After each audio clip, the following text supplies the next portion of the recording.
I'm a co-chair of the BNA, that's the Brookline Neighborhood Alliance.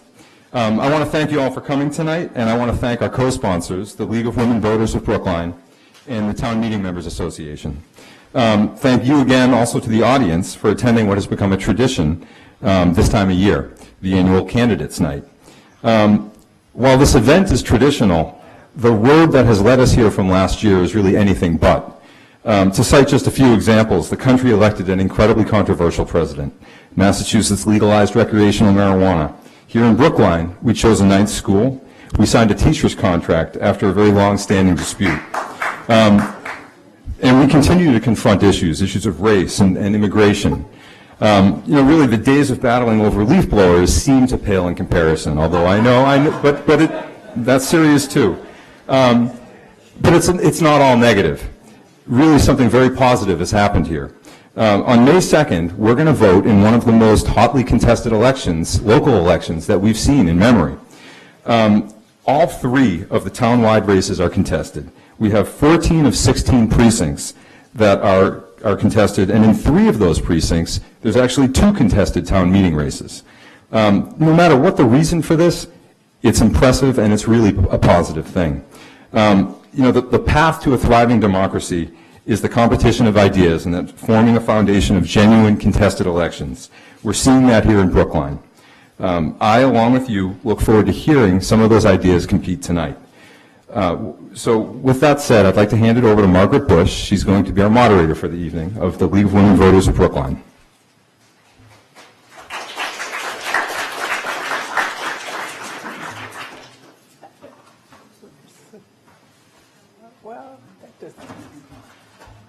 All right, welcome from the League of Women Voters. We're very pleased that we've got a really good crowd here tonight. We're very pleased. How's this? Okay.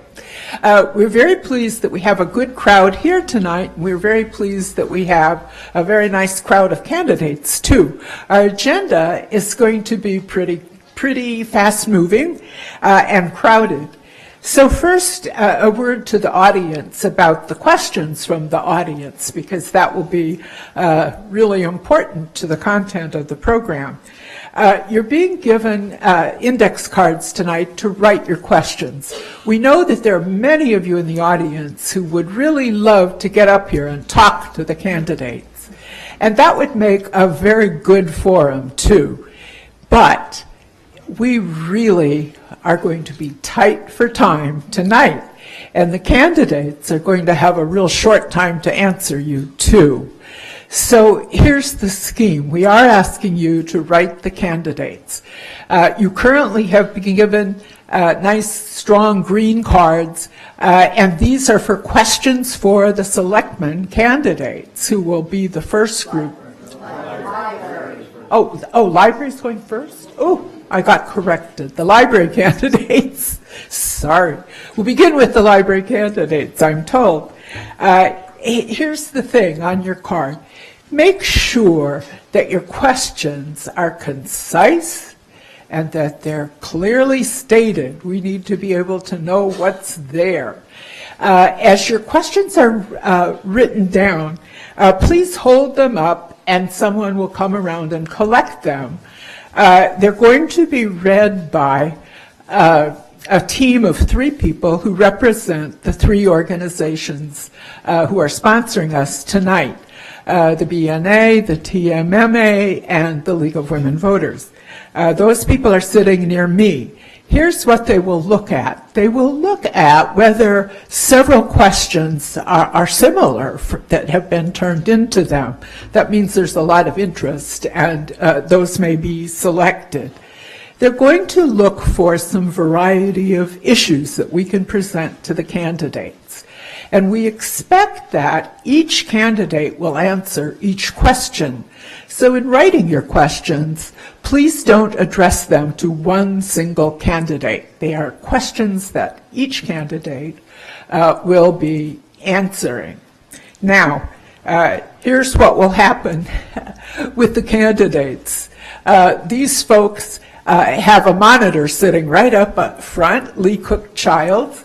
And she is very practiced and professional at timekeeping. And here's the time scheme. Each of the candidates will be given 2 minutes for an opening statement. Then we will start off with the questions that I will be handed, and I will read and they will answer. And finally, we will be watching the time. They only get 1 minute each to answer your questions. They have to think fast and talk fast. And so we need to do that because we have many candidates and we want to get through several questions in each round this evening. So they will have to do that. At the point when we feel we're running out of time for their group, I will invite them each to give a closing statement. The closing statements will each be 2 minutes as well. For a couple of the offices, we have candidates who could not be with us tonight, and we will have opening statements from them, which will be read by a member of the League of Women Voters. Betsy DeWitt will be our reader when we get to their names. As we do each round of this and we open the round, we will ask the candidates in alphabetical order by their last name to make their opening statements. They might not all get to answer the questions that way. We'll vary the order in which they actually do answer the questions so that you're not hearing them one by one, all in the same order all of the time. We'll mix it up a little bit, and that will challenge them too, because the first person who has to answer the question doesn't get much time to think about it. So that's the whole scheme. With that, I'm going to invite the candidates for library trustee to come forward and be seated at the front table.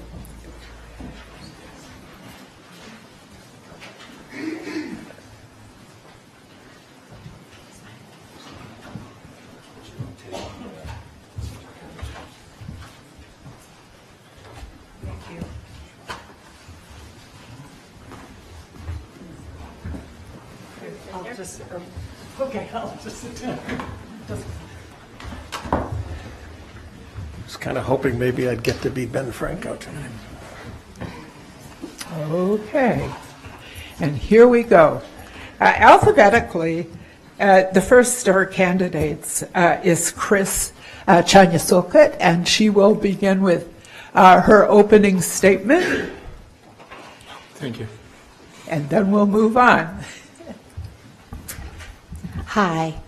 I want to quickly use part of my 2 minutes, though, to thank the League of Women Voters Board, the BNA, the Brookline Neighborhood Alliance, and then also the Town Meeting Members Association and all of you for coming tonight. So my name is Chris Chanya-Sulkut, and we have flyers out there. If you don't have it, please grab one. I can give you more, and to visit my website. I have to be quicker, but talk slowly.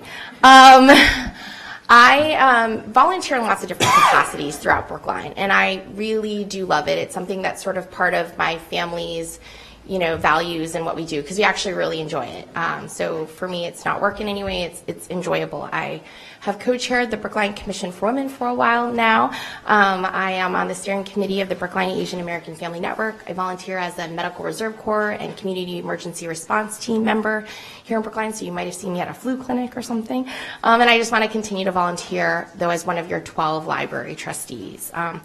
And in that way, I see myself as a connector of sorts. I want to continue to help our library provide these very diversive and community responsive programming, some of which I have been involved in. In 2015, I participated in Brookline Reads, and then recently also attended the Jean Yang Reading Without Walls. And for a lot of that, it just makes me want to do more in our town. She's going to ring the bell soon. I really want to be a part of all of this. Libraries have always been a safe and wonderfully supportive space, and I want to help do that for both me and my 3 cute little kids. That's it. Thank you.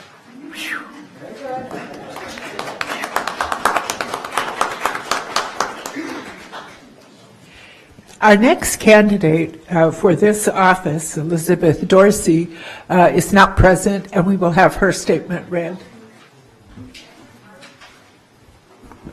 All right, for the record, I am not Elizabeth Dorsey, I'm Betsy DeWitt. I do not have any, I'm not a candidate for anything, and I am not running for any office at this time. I'm merely a reader of a submitted set of comments. Hello, my name is Elizabeth Dorsey. I'm sorry I'm not able to speak to you in person today. I've had a long-standing date in Washington that I could not skip.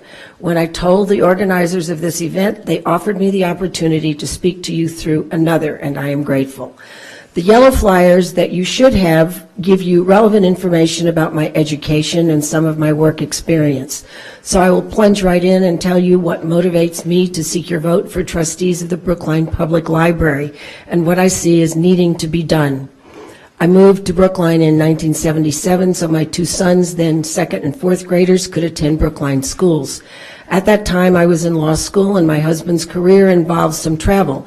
As you might imagine, raising two children left little time and attention for study. The Putnam Library was my salvation. Indeed, libraries and volunteer literacy training have been principal and sustaining elements of my life. Libraries are a valued adjunct to education, one having a broader classroom.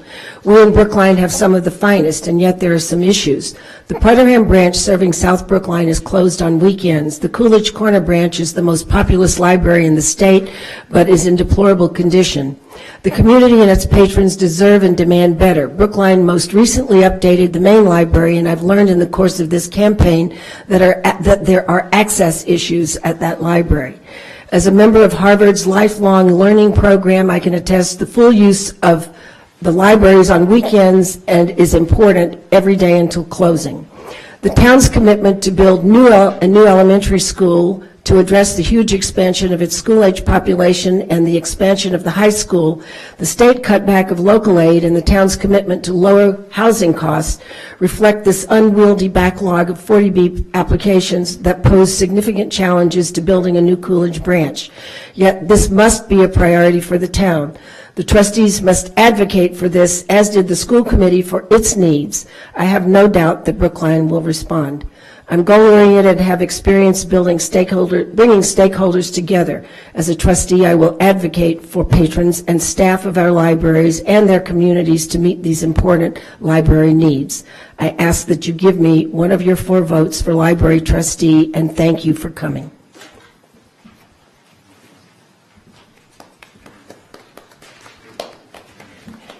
And Gary Jones will give his statement. Yeah, I'm Gary Jones, and I think it's very appropriate that the trustees of the public library come first.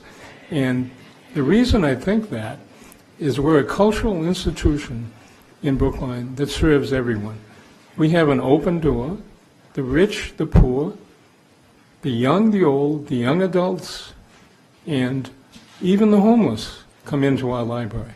I'm very proud of that we have, for the most part, we have long hours, and in Brookline, we have libraries that are open all the time. You know, in the summer, we used to have Coolidge Corner would close in the summer, and we had no library in Brookline open in the summer on Sunday.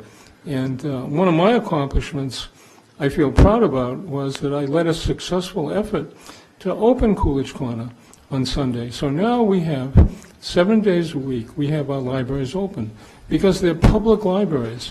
And I'm very concerned about being an advocate, not just for the libraries, but for the library patrons in the community that the libraries serve. And I'm proud to be part of a group of people, the staff, the librarian, and the trustees, that we all have our differences sometimes, but the major thing that we all share is we have a love of the library. And when the town did not want to renovate the main library, the trustees were united behind pushing in town meeting, and town meeting has always supported the libraries in its endeavors. But sometimes librarians, like school committee people, have to push back. Thank you. A reminder to our audience, we have 2 more candidates who will give their opening statements, but then we'll be needing your questions, so get busy with questions. And our next speaker is Karen Livingston. Thank you. What should you expect from your library trustee? Okay, Okay, here we go. What should you expect from your library trustee? There's this great unknown about what library trustees do. So here's a 2-minute primer. We have monthly board meetings. When you look at how trustees differ from each other, look to see how much work we do on behalf of the library outside of attending our 2-hour monthly meetings. We serve on committees. When I started using the Brookline Libraries, they lent books and had story hours, period. 17 years ago, I formed the programming committee on which I have served without interruption. To name just a few things, we bring you Brookline Reads, author visits like Jeremy Sewell and Dennis Lehane, mini golf, and every year we present a Brookline High School creative writing student with a book award in honor of esteemed local author Edith Perlman. We strive to offer something for people of all ages, interests, and abilities. Through the efforts of our library director and the Coolidge Corner Improvement Committee, of which I'm chair, it looks like we're finally going to get an elevator at the Coolidge branch to convey people with disabilities and strollers downstairs to enjoy our programming. Offering programs, collections, and books isn't enough on its own to access the underserved populations in Brookline. As a trustee, I have reached out to Brookline's family and senior housing communities to encourage the use of the library. Being a library trustee isn't a theoretical job. We have to do the work, and one has to be strategic, tuned in, creative, energetic, good with people, and hardworking. I believe I bring these skills to the job. Please give me your vote for library trustee on May 2nd. Thank you. And Jonathan Margolis. Thank you, and thank you all for being here, and thank you to the organizers. First, let me remind you of my campaign slogan, keep the rascal in. Now, that started as a joke, maybe not a very good one, but I think in the 12 years I've been on the board, I've helped. I haven't been out front. I've done things that are perhaps not as apparent. I've often been the one who's Mr. No, because I've been looking to guard our endowment in particular. We have over $5 million of endowment, but we're going to need a new library at Coolidge Corner, and it's going to take us probably 10 years, but we need to be ready. The cost is going to be more than $20 million from what we've seen. The work that Karen referred to is going to be a stopgap, but we are going to have to either rebuild where we are or build a new structure. The library is going to have to contribute a substantial amount of money for that. That's going to come out largely, I suspect, out of our endowment. We need to grow it and we need to guard it. That's the kind of thing that I've worked on doing. Right now, I'm chairing a committee to look at revisions to our bylaws. It's not very dramatic, but that's the governing document by which the trustees operate, that and state law. So those are the kinds of things that I've dedicated my time on the board to.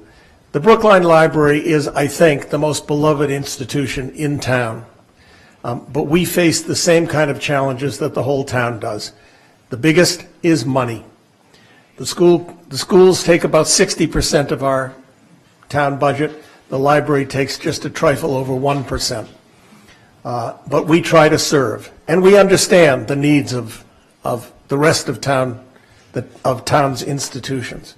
So I ask for your vote to continue what we've been doing. We have a terrific library, and I think in the next few years we can make it even better. Thank you. Okay, we're ready for questions. I'm waiting for questions. A reminder that we're working with written questions, and I don't have those yet. I'm going to, while we wait for the questions, I'm going to take a moment of personal and professional privilege as moderator, and I'm going to remind the audience, and especially our candidates, that library matters for the public library are certainly very local. However, there are rising national issues that affect libraries all over the country. And this coming week, on May 1st and 2nd, the American Library Association, through its Washington office, holds a National Library Legislative Day.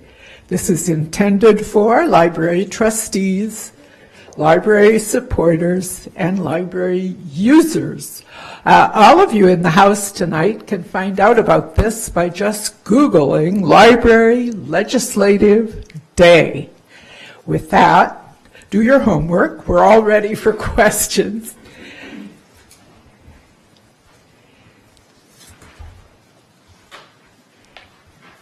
Okay. We're going to start, and Gary, you're going to be the first speaker, and we'll just go down the row on this one. And the first question that we're going to give to the candidates is, what single major change would you make to the Brookline library system, or to one and more libraries, if any? I'm first? It's a big question. Did you say I'm Single first again? change. Yes, go ahead, Gary. Well, I think we had a candidates night up in Putnam. In Putnam, there's a reoccurring question in Putnam. I think they find, and it's not accurate, but I think there's a fear in Putnam that we're the third library that people don't know or use enough. And there's a concern out there in Putnam that if any library got closed, it's going to be us. And I think they think about Newton. Newton is a city where the mayor, you might recall in Newton, they had a big expensive high school renovation that was $100 million. But in Newton, the library trustees are appointed by the mayor. They're not elected by the people. Now this is where the fact that we're a town and elected is very important, because we're elected to advocate for the library, all three libraries. And I think at that candidates night, all of the candidates there then said that, we're not going to vote to close this library. And now in Putnam, they have two trustees, Pooja Mehta and another trustee that's out there in South Brookline, and this would make a big difference when you have local representation. A reminder to candidates, you have 1 minute on each question. Chris, what is your one big issue? So One I major have, change. I have a couple, but I'm going to try to do one. I have 1 minute. So today I attended, as I regularly do, the Brookline Age-Friendly Cities Committee meeting. We are in Brookline a World Health Organization designated age-friendly city. And it came to light that also at Putnam, which serves a large senior citizen community, that there is a need for more programming, in particular for seniors. And I think it would be exciting to find a way that we could provide more funding to support that. And to sort of be an extension in the South Brookline area where they often don't have easy and ready access to the Brookline Senior Center. So I think that's one way to do more community responsive programming. I think my time is up. Jonathan? Well, what I said in my opening statement, the one thing is we need a new library at Coolidge. It's not going to happen. It's going to take about 10 years to do that, just given the nature of financing, doing the design, et cetera. So that has to be our long-range goal. On a shorter-range goal, I'd like to increase the hours at all of our libraries. When I came on the board, I said, the library should be open all the time, 7 days a week, and then I looked at the budget. So the third thing is get us more money. And Karen? The way the question was posed is kind of like a wish. So if I had a wish, I would like more staffing. There are a lot of functions in the library that can't be done because we don't have the staff. We're very tight, and one of the things that we have wanted for a long time is to have a community outreach public relations person, so that somehow all the great programming that we have and all the great services and things that are available even on our website for people who are homebound would trickle down through the community, and just putting it in the tab every other week isn't enough. We need more resources. So if I had a wish, maybe it's not practical, that would be it. One of the candidates spoke about the need for longer hours, and one of our questioners in the audience wants to address hours too. The question being, may we have longer hours at the branches and use the money that is presently spent for small programs or for only 20 people or less, and use the money for longer hours? This time we'll start with Chris and work our way through. So I also would love to have longer and more hours, in particular because my kids are in school during the day, I work during the day, so it would be nice to have more time, in particular on the weekends, and to visit all of the other branches as well. I think part of it is some of the programs aren't just funded only by the library and the town's budget. Some of it is funded from, say, like the Friends of the Public Library or the Library Foundation, and there are a couple of others as well. Or they are sort of done in co-sponsorship with other private entities or nonprofits. So I think it's not an easy answer to say that we can just shift funding in that manner. And then there are also, I believe, other contractual issues of employees and their time, their work time, and you want to not force employees necessarily to work, but to ensure that they volunteer, which they have done for Coolidge Corner summer hours, for example. So it's a little bit more complicated. I would love to do it if I could, obviously, for myself and our whole community. Jonathan? Well, I think we need a balance between serving the entire public and, yes, sometimes having programs that serve a much smaller slice. Both are valuable. The issues that Chris just mentioned in terms of contractual obligations, one of the things we've been able to do at Coolidge is to staff it with people who volunteer. They get a larger, I think it's straight overtime, that is time and a half overtime. For Sundays, we've been able to do it with volunteers and haven't had to draft people. But it's something that we'd prefer not to do, to have to draft people to work on weekends during the summertime. Those are the kinds of issues that come up. So it's a good idea to increase our hours, but like everything else in life, it gets a lot more complicated when you look at it closely. Karen? Most of our programs don't cost anything. So to put on, for instance, Roberta Winitzer is in the audience, and she holds a program at Putterham every month, a book club. So we have a lot of volunteers that put on fabulous programs. So there's not really a way to juggle. We just need more money. That really is it. We could probably keep the library all the branches, both branches open longer if we had more money. So, and back to you, Gary.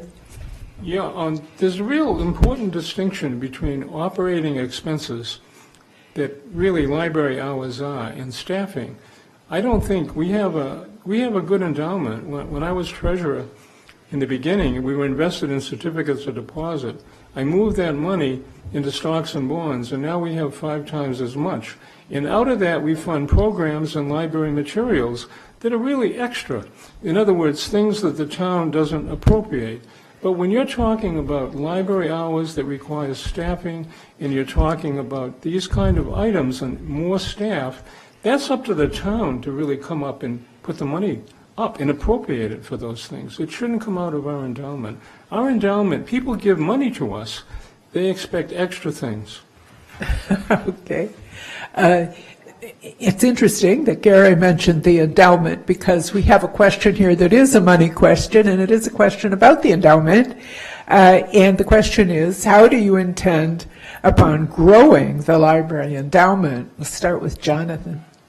Well, one of the things that about us is that the Brookline Library Foundation has been our primary fundraising operation, and that's actually separate from the Library Board of Trustees.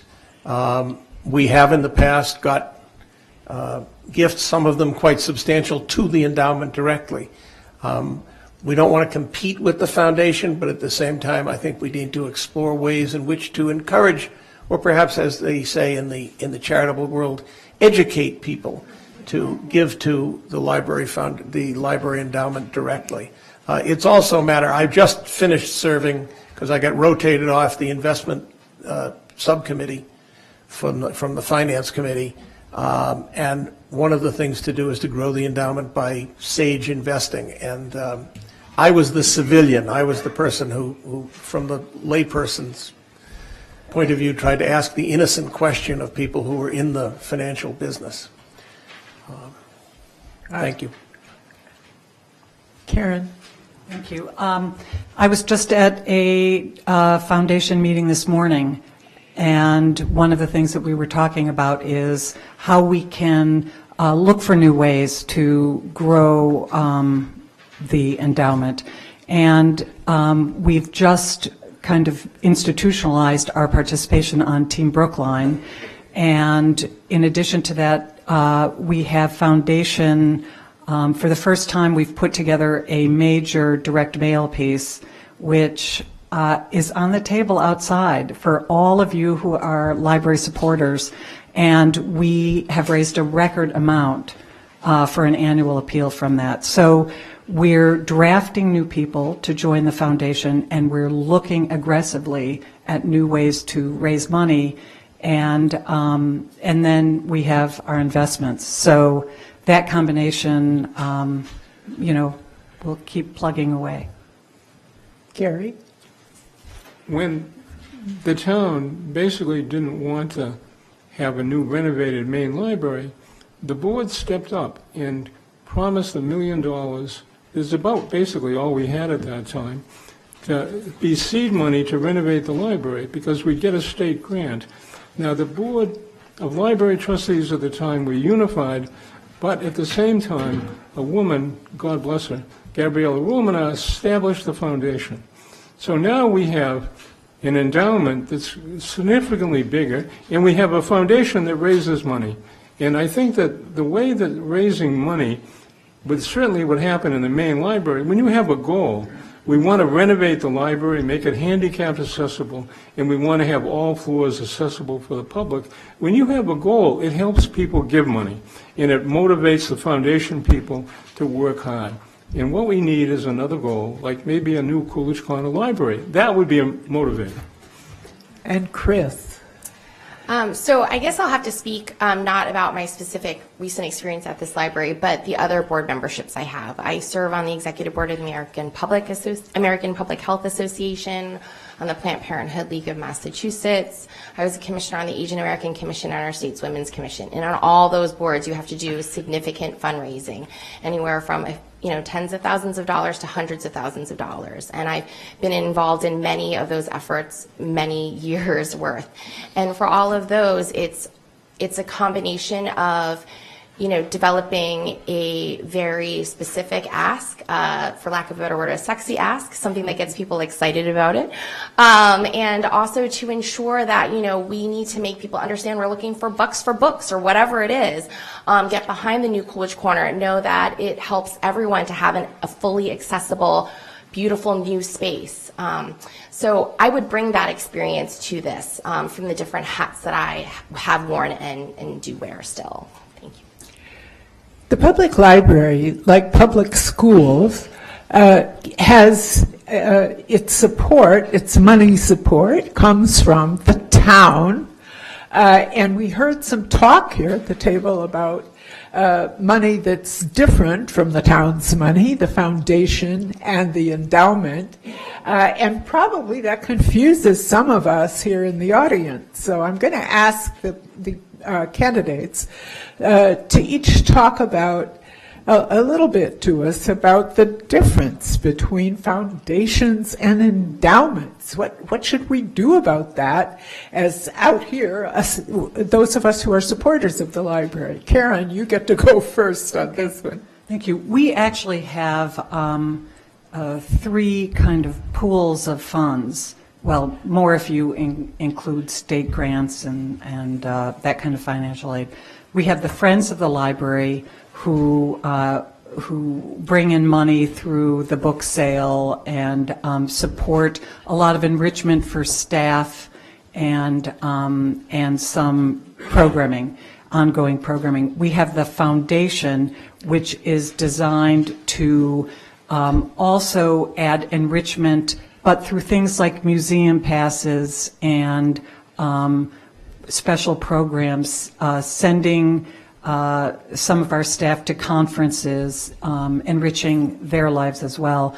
And then we have the town money. The town money pays for the things that are brick and mortar, nuts and bolts, our electric, our gas, our book budget, which is never enough. Oh, well, I have to stop. Okay, But I bet these guys we'll can go finish. around the table to Gary and let him carry on here about all these sources of money. Yeah. Yes, it is confusing, but those are the three sources of, not part of the town. And the endowment has restricted money. When people give money to the library, some people restrict it. They say, I'm giving you $1,000, or in some cases $10,000 or $20,000, but I want the library only to buy books about a certain topic, like nature or children's books. So part of our endowment is really restricted. And part of the restriction is we actually give scholarships to our staff. We can't pay the full price of them becoming, additional degrees to be librarians, but we can put a portion of that cost and give them a small scholarship. So we do things like that. And with the endowment, which is what I'm speaking to now, part of it is unrestricted. We could do everything, including give $1 million or $2 million to the town, but that wouldn't be, a proper use of our funds, because we need to rely on the town to build a new building. And Chris, your thoughts about the varieties of money? So there are a variety. They've done a great job. And so I guess to add is, so if you go into the library, in particular the main library, and you see those books and it's a great way to be environmentally conscious, you can buy the books and it supports the Friends of the Public Health, and that's awesome. And Carol is back there. And so it's a great thing. Or the proceeds sometimes go to help things like our Brookline Kesselwaukee Sister City. So the Friends does a lot of that, and the funding from that often does go to the professional development from our staff. Like, I think we all know as professionals, we love the idea for extra professional development and learning. The endowment, again, is unrestricted, so, and then the foundation is more restricted. So I guess I would say, and then we also get money from the town. So, you can elect your town meeting members. Ask them about the library so that when these questions come up for the town budget, they are there as your supporters to make sure you fund more hours, more staffing, or whatever you want. So there's many different ways that you can get here, and you have to decide what's your priority and where you're going to put your money and what do you want. Jonathan. Well, they're separate organizationally. The endowment is under the control of the trustees. It's about $5.3 million as of the end of the quarter. About half of it is in restricted funds. About half of it is unrestricted. The library trustees can spend from that as long as they meet the restrictions on unrestricted funds. The Friends and the Foundation have given money for the endowment, but they also have given money for specific programs, which has been very valuable. So, but that is, they listen to us, but they don't necessarily do, what we'd like. They're independent organizations, and they do their own work. So they have some choices to make as well. So I hope that is some clarification on the three different sources of funds that we have. By the way, if I may take 10 extra seconds, if you have an overdue book, the money goes to the town. It doesn't go to the library. And same with the meeting room. Well, that was a good reminder for all of us. For many, many decades, the public library collections consisted principally of print books. It has actually been quite a long time since they started adding some other formats. But today we get some particular concerns about that. And so the question that comes up really often and has come tonight from the audience is, what is your opinion about preserving physical books in our library? Gary, we'll start with you this time. Well, we had an individual come in to talk to the trustees a couple of years ago that complained about our collection. And really that person was thinking about a research library. Now, the research library in the state is really Boston. If you want a book that is going to help you in your school research, a book that's going to help you on something that needs to be researched, that's not a popular book. We're a library, and I think circulation is important to us. We want to circulate books with the people. We want to circulate library material that the greater number of people have, and we're fortunate to be part of a Minuteman system, that the system will actually deliver books to you that other libraries have. So we're not limited to having every book in our library. A lot of other libraries, but the Library of Last Resort is really the Boston Public Library. And Chris? So part of the issue is ensuring that our libraries have enough space to do the things they want to do as well as hold the collections. So there's like a certain ratio of space to stuff, for lack of a better word. And we're working on that because you also don't want to have books that are there that are old and, ratty and whatever. You want to ensure that when people pick it up, it's something you want to touch and read. And I love books, so I have my bookmark out there. I love them. But I also recognize that, I'm a busy mom and I like to read on my phone. So I do borrow the ebook. So I think it's ensuring that we have enough of everything and knowing that you can borrow from the Minuteman library system, which gives you an even greater, area of use of it. But I do want to say, because Roberta told me this and it stuck with me, is libraries are really our de facto community center. We have a teen center, we have a senior center, but we don't have a community center in Brookline, and that's really where it is. So it's ensuring we have the prints, but also that we have all the other things in the space that allow you to enjoy those collections. So yes, I do want to have it, but I want to ensure that the books that you pull off the shelf and you pick up are ones you want to read and thumb through. Jonathan? Well, the only items I take out of the Brookline Public Library are books, so the last book will have to be pried out of my cold, dead hand. Last night I took out 3 books that were published in the 1940s. We do need to be open to electronic books, games. By the way, did you know that you can borrow a cake pan from the Brookline Public Library? You can borrow records. We're putting in a new record collection. That's old-fashioned vinyl discs, and that's all valuable, and it's important. Interesting statistic. A few months ago, I saw a study that said that purchases of books among 18 to 34-year-olds was actually rising. So I think the book will live on. Go ahead, Karen. I agree with everything he said.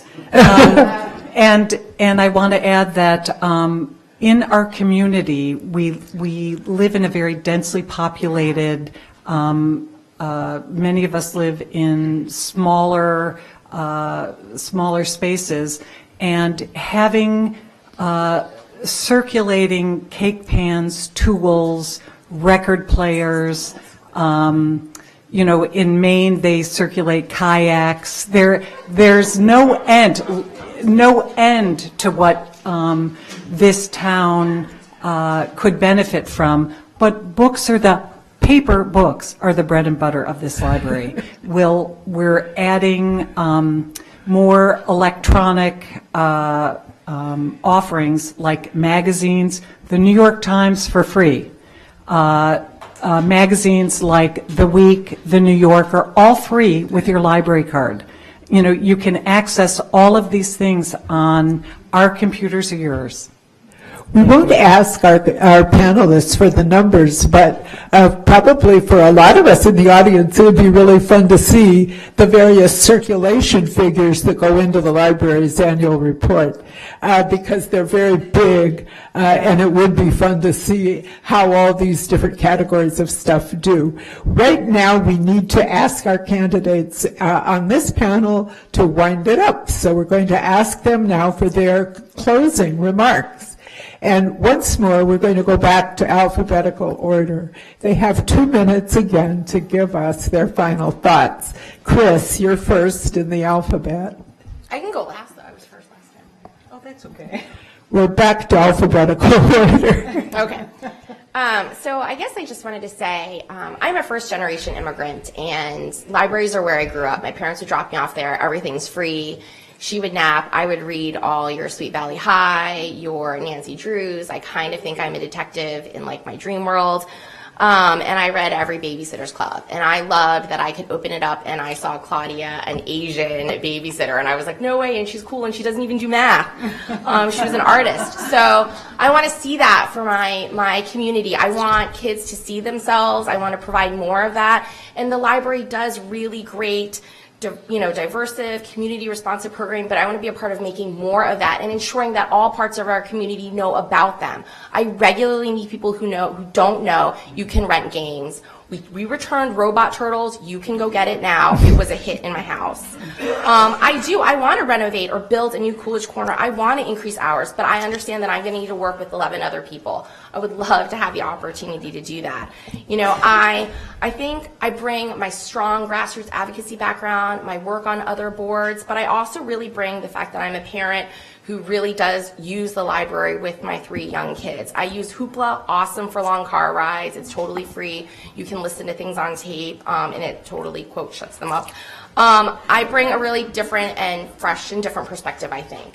The last thing is when you go to vote at your polls, because I think you guys are, when you see the signs that might be melting if it rains and their poster board, they were literally made by a 2, 5, or 6-year-old. So just say, that was a great try. And just know that this has been, a great experience. I would ask for your vote, and I let my kids play with permanent markers. So that's how committed I am to this. Thank you. All right. And Gary, you're next in the alphabet. Yeah, my mentor in life was really a librarian. Rudy Whitbeck from Middleborough, Massachusetts. She was the head librarian. And one of the best days in my life, one of the earliest best days, was when I was in the children's room, limited to the children's room. In a small town, children should be in the children's room. I think I was 8 or 9, and Rudy Whitbeck, conservative, Republican librarian, I loved her, and she said to me, Gary, you can browse in the adult section. Browse in the adult section. And we had to close stacks. We had to close stacks like the main library. If you remember the main library before the renovation, it was closed stacks. You had to get a special, permission and a card to go down there.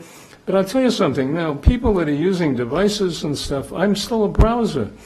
In a library, if I see something in the computer and I see where it's located, I go there. But when I go there, and maybe it's my scattered mind, I find things all around that book that interest me. And I never would have found them. I never would have found them if I didn't go browsing on the shelf.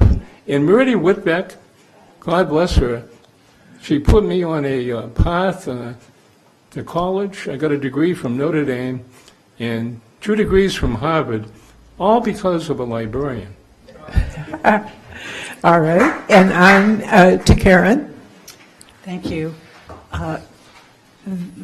Campaigning has not been my favorite thing. It's been really eye-opening and difficult and a learning experience.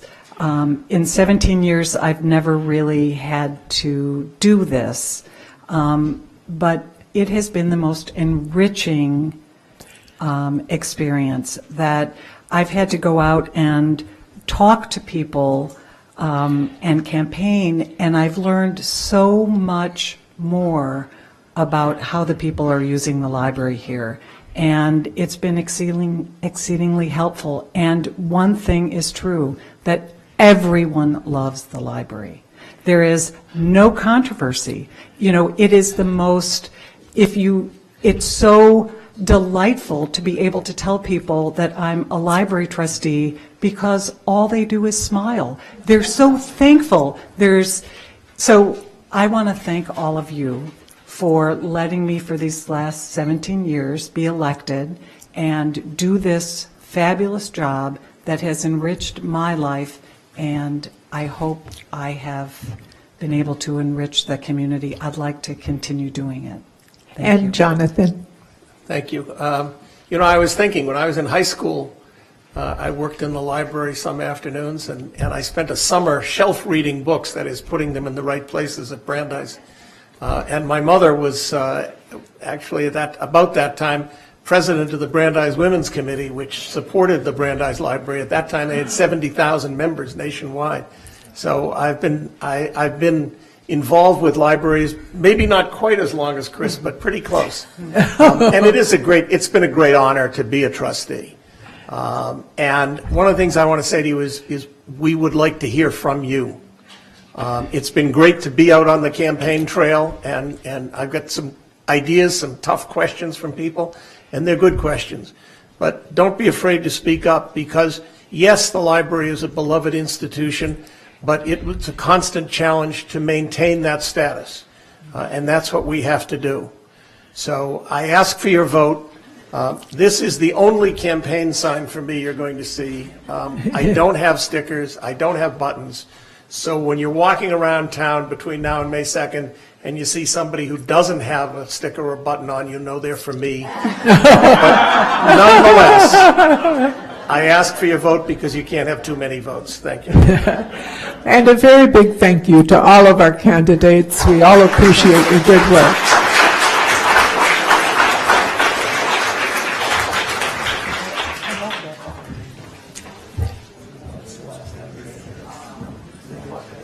To the audience, we're moving on to the candidates for the school committee. So will you please, if you have questions for them, get your cards together right now and write down your questions.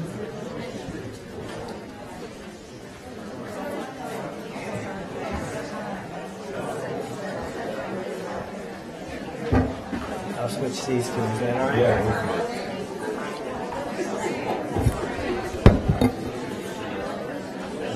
Sit over here.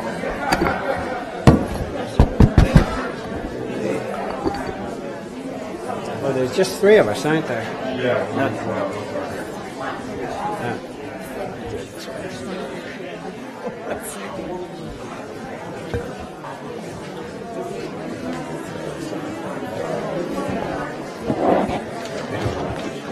Good. How are you doing, Michael? There's a certain kind of energy that you get when you're about to begin one of these things. It reminds me of All when right. the kids were playing. All right. We hope that you're writing your questions, and we're ready to be introduced to our candidates. Candidates, pay attention. Okay. The first candidate, again, we will introduce them, let them introduce themselves in alphabetical order. And it turns out that the first person is the person who is not able to be here tonight, and that is Suzanne Federspiel. And so Betsy DeWitt will again read her opening statement, and then we'll move on to the people at the table. I guess I'll repeat for folks who might not have been here at the beginning. I am reading for the candidate. I am currently not a candidate for any office, and I have not endorsed any candidates. I'm merely reading Ms. Federspiel's comments that she's presented in writing. I'm sorry that I could not be present tonight. Thank you for allowing this statement to be read at the forum. As a Brookline resident since 1985, my 2 children were born here, attended Pierce, and graduated from Brookline High. I bring more than 30 years of professional experience in education, 19 years as a school special education instructor at the elementary level in Connecticut and Massachusetts, 15 years as the lead principal at 2 different Boston public elementary schools. I initiated music and dance programs and week-long field trips to a farm, collaborated with private organizations on school building improvements, successfully worked with diverse family and neighborhood communities. I've been a mentor, guest lecturer, and professor at the education departments of area colleges and universities. In addition, I hold an MBA from Boston University and worked for 7 years at Lotus Development in training and sales. I support Brookline's values of low student-teacher ratios, individual attention for all students, and excellence and equality in education. I am running for school committee now because more than ever it is important to protect the core values of public education. I'm a passionate protector of public education. The contract negotiations between the school committee and the Brookline Educators Union took 3 years, much longer than in previous years. I believe that teachers must have the time, support, and freedom to teach the whole child. Of our building projects and our budget. I take the trust that the voters put in us to be responsible with tax dollars very seriously. I also want to work on a lot of communications up and down our system. I think events of recent years have shown that we have a lot of work to do there in terms of communication as well as transparency. And again, I want to work on a lot of issues related to racial equity, including the hiring and retention of teachers of color, as well as dealing with our achievement gap. In all, I'm a parent, I'm a volunteer, I'm someone who really believes strongly in giving back to this community, and I ask for your vote on May 2nd. Thank you. Moving on, Paul Harris. I'm Paul Harris. I've lived in Brookline for 40 years and have 2 sons who went K through 12 in the Brookline schools. My mother taught first grade at Devotion, and my wife was a paraprofessional in the Brookline Early Education Program. The public schools of Brookline face difficult challenges. Rapidly increasing student enrollment leading to major building projects, low morale of teachers and paraprofessionals who negotiated with the school committee for 3 years to get a contract, high turnover of principals and other senior administrators, excessive testing and data collection, racial justice and equity concerns, federal and state mandates, some of which hurt children, and high levels of stress on students and their families. Suzanne Fetterspiel and I are running because we believe we can help the school committee address these problems. To do that, the school committee needs to engage with the highly educated and civic-minded Brookline community. Suzanne and I are the only candidates endorsed by the Alliance for Brookline Schools. The Alliance consists of Brookline PACS, the Brookline Parents Organization, Brookline for Racial Justice and Equity, and the Brookline Educators Union. It was formed to find school committee candidates who recognize the problems in our schools and who have the skills and experience needed to address them effectively. Suzanne and I can help the school committee engage parents, teachers, staff, and the community as a whole. Suzanne is an educator and a former school principal. Schools are large, long-term investments, and my career was making large, long-term investments for John Hancock. The financial, negotiation, and administrative skills I learned there can help bring expertise and a more collaborative, engaged, and effective leadership style to the school committee. And now, Julie Schreiner Oldham. Hi.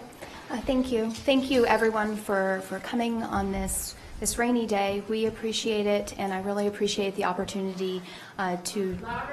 Yes, I really appreciate the opportunity to speak with you today, and have really appreciated the opportunity to talk with many of you as I've knocked on your doors and we've had other events like this. It's been a real privilege. As you know, I'm Julie Schreiner Oldham.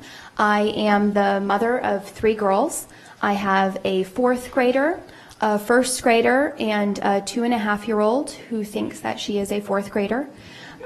My girls are at Baker School over in Precinct 16. We have enjoyed it there very much. I was the co-president of the Baker School PTO before joining the school committee in January of this year. I was caucused onto the school committee by the school committee members and the Board of Selectmen, and I'm a lawyer. I had practiced for 10 years and did mostly employment law with race discrimination, sexual harassment, contract disputes. And there are really 3 reasons why I'm running. The first is because I am invested in the long-term success of the Brookline schools. My youngest daughter will hopefully graduate from Brookline High School in 2033, and I'm in it for the long haul. And I'm in it to make sure that we are doing things that benefit our students and really continue to build the schools as we love them. The second reason I'm running is because it's important to show up and it's important to have a seat at the table. I was at a community event where there were about this many people sitting in Baker School Library, and there were a lot of parents who were very frustrated about things that were happening. And Neil Wyshynski said something to us at that time. He said, you know, if you really care about the issues that are going on in the schools, then someone in this room needs to run. And so that's what I'm doing, and I hope that you'll vote for me on May 2nd so I can continue to do that. All right. Thank you to our candidates who are being good about that warning sign that keeps being held up in front of you. The questions have not come forward to me, but we'll start with a question that I'm sure will come up. And it's the very broad question that came up for the library trustee candidates too. So we'll ask each one of you to very quickly name and talk about one single most important issue facing the schools right now. And we'll start with Michael and just go across the table. I do think that the single most important issue facing the schools right now is probably how we deal with our enrollment growth. That's not to say that's the only issue, but it is the one that's most pressing. The enrollment growth is real. The pressure on our schools and our classrooms is real. Class sizes are inching up. And it's something that we really need to address with a lot of haste, and we need to move forward on our building projects. I know there's a lot of concern about the location of the ninth school.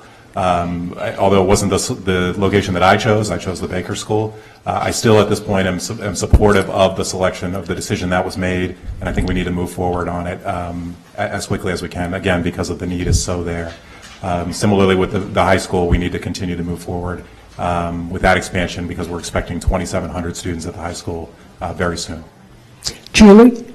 Yes. So I agree with Michael that the overcrowding that we see and what we know will be increased numbers of students that are coming into the school year after year.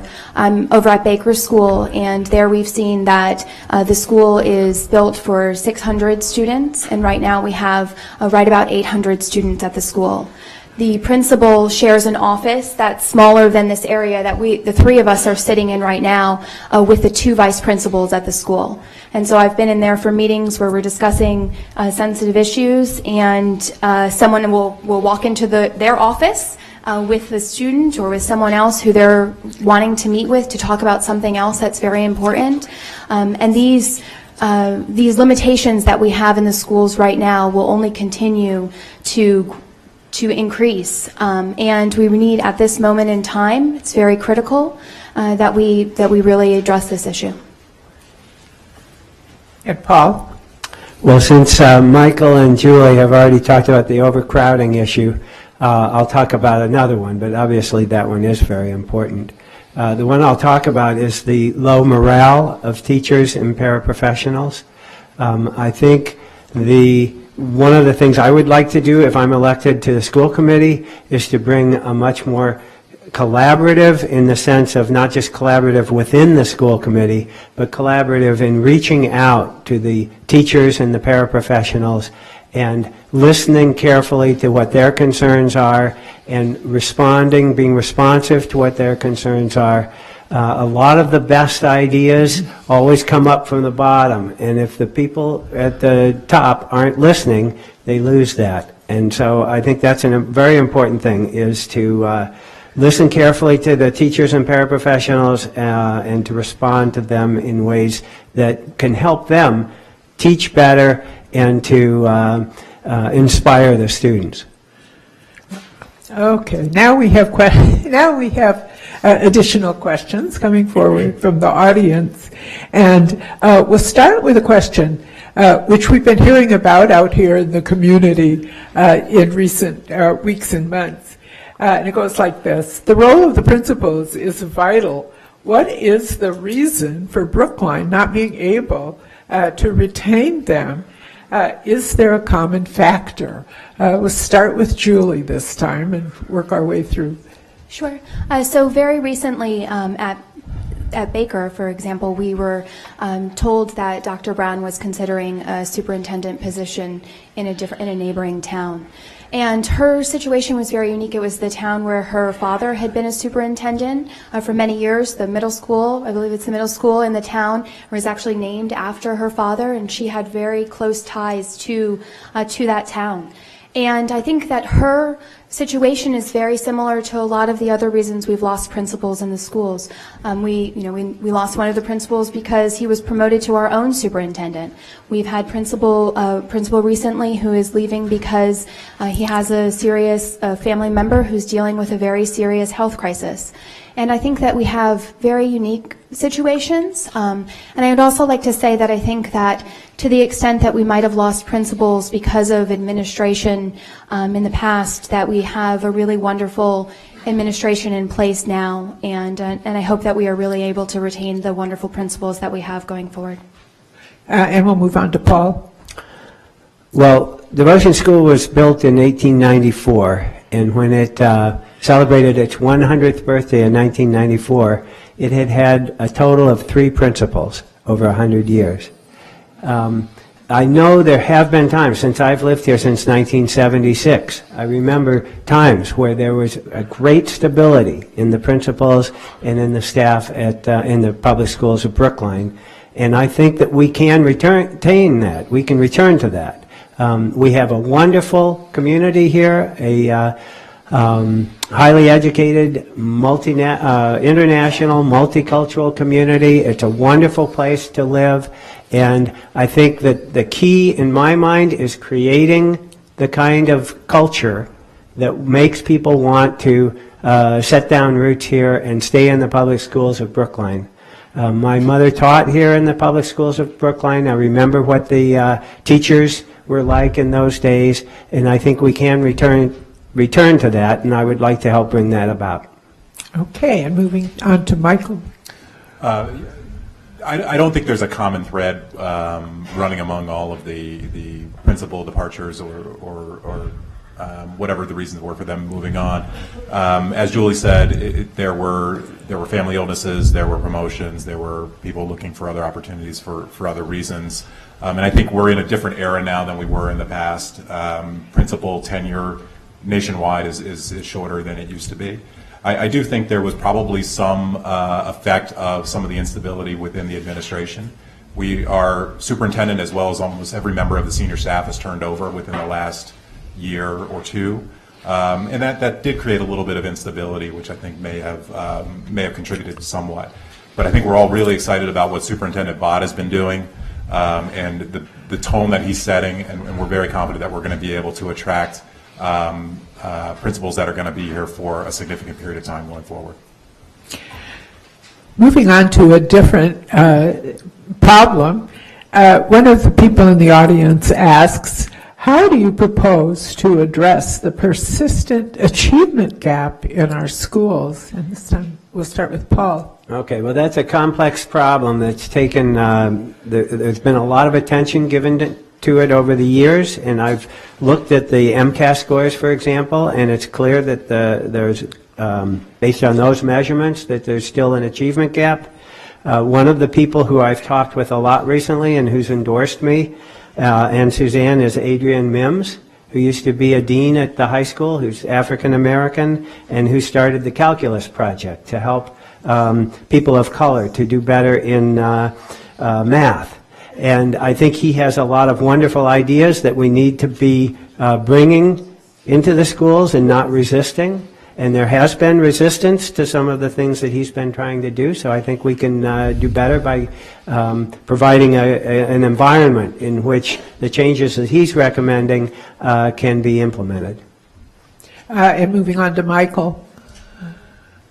I think while we've learned a lot about the achievement gap in recent years, I think there is still a lot more that we need to figure out, and we need to focus not only on what's going on inside our classrooms, but we do need to spend a lot of time kind of drilling down a little bit and figuring out how the out-of-school experiences of our students of color are comparing to the out-of-school experiences of their white counterparts.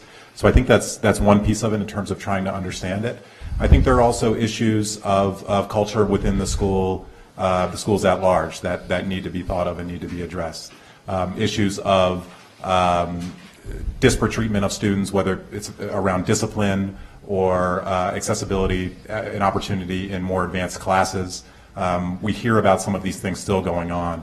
I think, again, Superintendent Bott has done a great job of trying to identify where these things occur, and we're being mindful of them to a very extreme degree as we go forward, and we're trying to eliminate those disparities wherever they exist. And Julie? So one of the privileges of being on school committee for the last few months is that I've been able to hear from a lot of fabulous speakers who have come to school committee and to talk on different issues.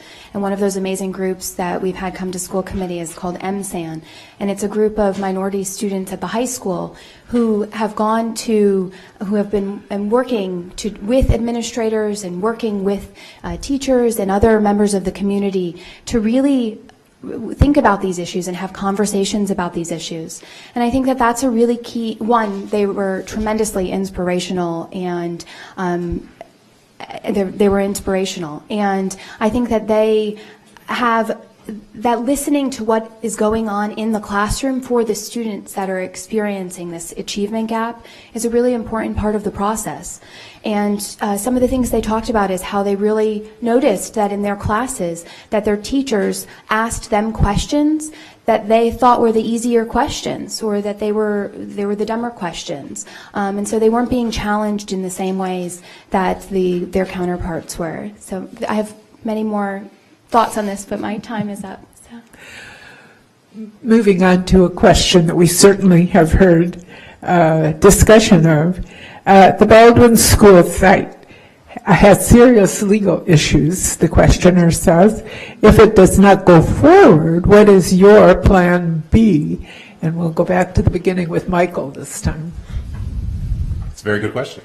I am, at this point, I am confident that the Baldwin site will be the site, and I do think we need to coalesce behind it as a community and work towards it. Again, for the reasons I mentioned before, the need is now, and we can't go back to 8 years of site selection or however long it was. I mean, that was an extremely painful process, and we need to act to deal with the problems that we have now. In the, what I think is hopefully is the unlikely event that the Baldwin site is not the site, it's going to be a very difficult discussion. We're going to have to start talking about whether do we go back to civic moxie type study? Do we go back to B-Space? How far do we go back in our site selection process? Do we begin to look? Do we begin to look at expand in place? And again, I'm not suggesting that we do any of that, but it is going to be a very, very difficult discussion, which is even all the more reason why I think we should get behind the Baldwin site and try to move that project forward. And Julie? Yes, so I agree with everything that Michael said. The Baldwin site is not perfect. Unfortunately, there was not a perfect location in Brookline. And at this moment that we're in, it is time for us to move forward, and it's time for us to move forward with the site, and it's really time to listen to the community and hear what the concerns are about the site, and to work to address those concerns the best that we can to build what is from the plans and for the vision for the school is going to be a really amazing school. And as a parent with children who are in the schools now and seeing the numbers of students that are coming into the schools, I'm really worried about what will happen if we're not able to successfully build this school. I think that, there are options at some of the schools we've considered moving the middle school off-site, and I certainly don't think that that is a good option. I think that a lot of the Plan Bs are far inferior, and really do hope that we can make this school, that we can accomplish this school. Paul? So I think the question was, what's the Plan B if we didn't do the Baldwin exactly. School? So I want to answer that question. Yes. Building a ninth school is a huge decision for the Brookline community. I believe the last time when we went from 7 K-8 schools to 8 was 1936. My opinion is that the community as a whole should make that decision where the new school is going to be. I've heard a lot of things about walkability, the importance of that. The selectmen, I've heard, are currently about to talk with a lawyer about eminent domain that they're thinking about for a property that could be used to expand the high school. Eminent domain could also be used for a location for a ninth school. So I'm saying only if the Baldwin School did not become the site, I would say then we need to have the whole community decide and that should be a very transparent process. All right. Moving to yet another topic, which is one that often comes up in discussing schools. There have been many political stances taken on mandated testing. We've even been hearing these, of course, at the national level. Can you speak to why testing may be beneficial to certain populations, and how can you advocate on behalf of all children? On this one, I think we'll start with Julie. Sure. So I think that there is value in testing. Well, there can be value in testing, and I think that it's really important to take a look at the testing that's being done and ask the questions about what the value that is there. And I think here in Brookline, we've talked tonight a little bit about the achievement gap. And part of the reason that we know that there is an achievement gap in Brookline is because we've looked at those very test scores and have seen that there is an achievement gap here in Brookline. And one of the fallacies that there has often been believed is that, there's the minority black students in particular are not doing as well in Brookline because of an income disparity. Well, what we've actually seen when we've looked at those test scores is that the poorer white students are doing better than black students of means. And so I think that we know that here in Brookline that these have value to identifying populations where we can make sure that we are, sorry, the ticking down of time is distracting. So that's Paul. Well, I think there is a purpose for standardized testing, and I think that is fine and should be continued.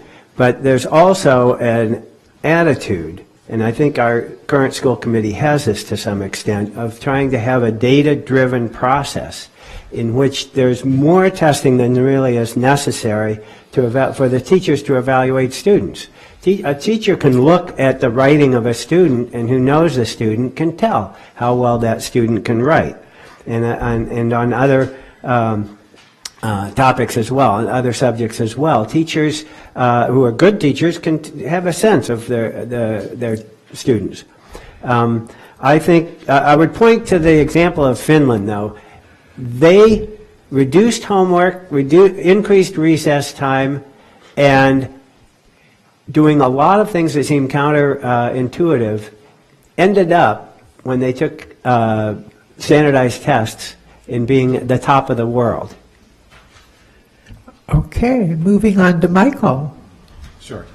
I do think that there is some value in testing just as an evaluative tool, but we have to remember that it is just a tool, and that we shouldn't be using it in a way that is driving our pedagogy or is attached to a lot of high stakes within our system. And I think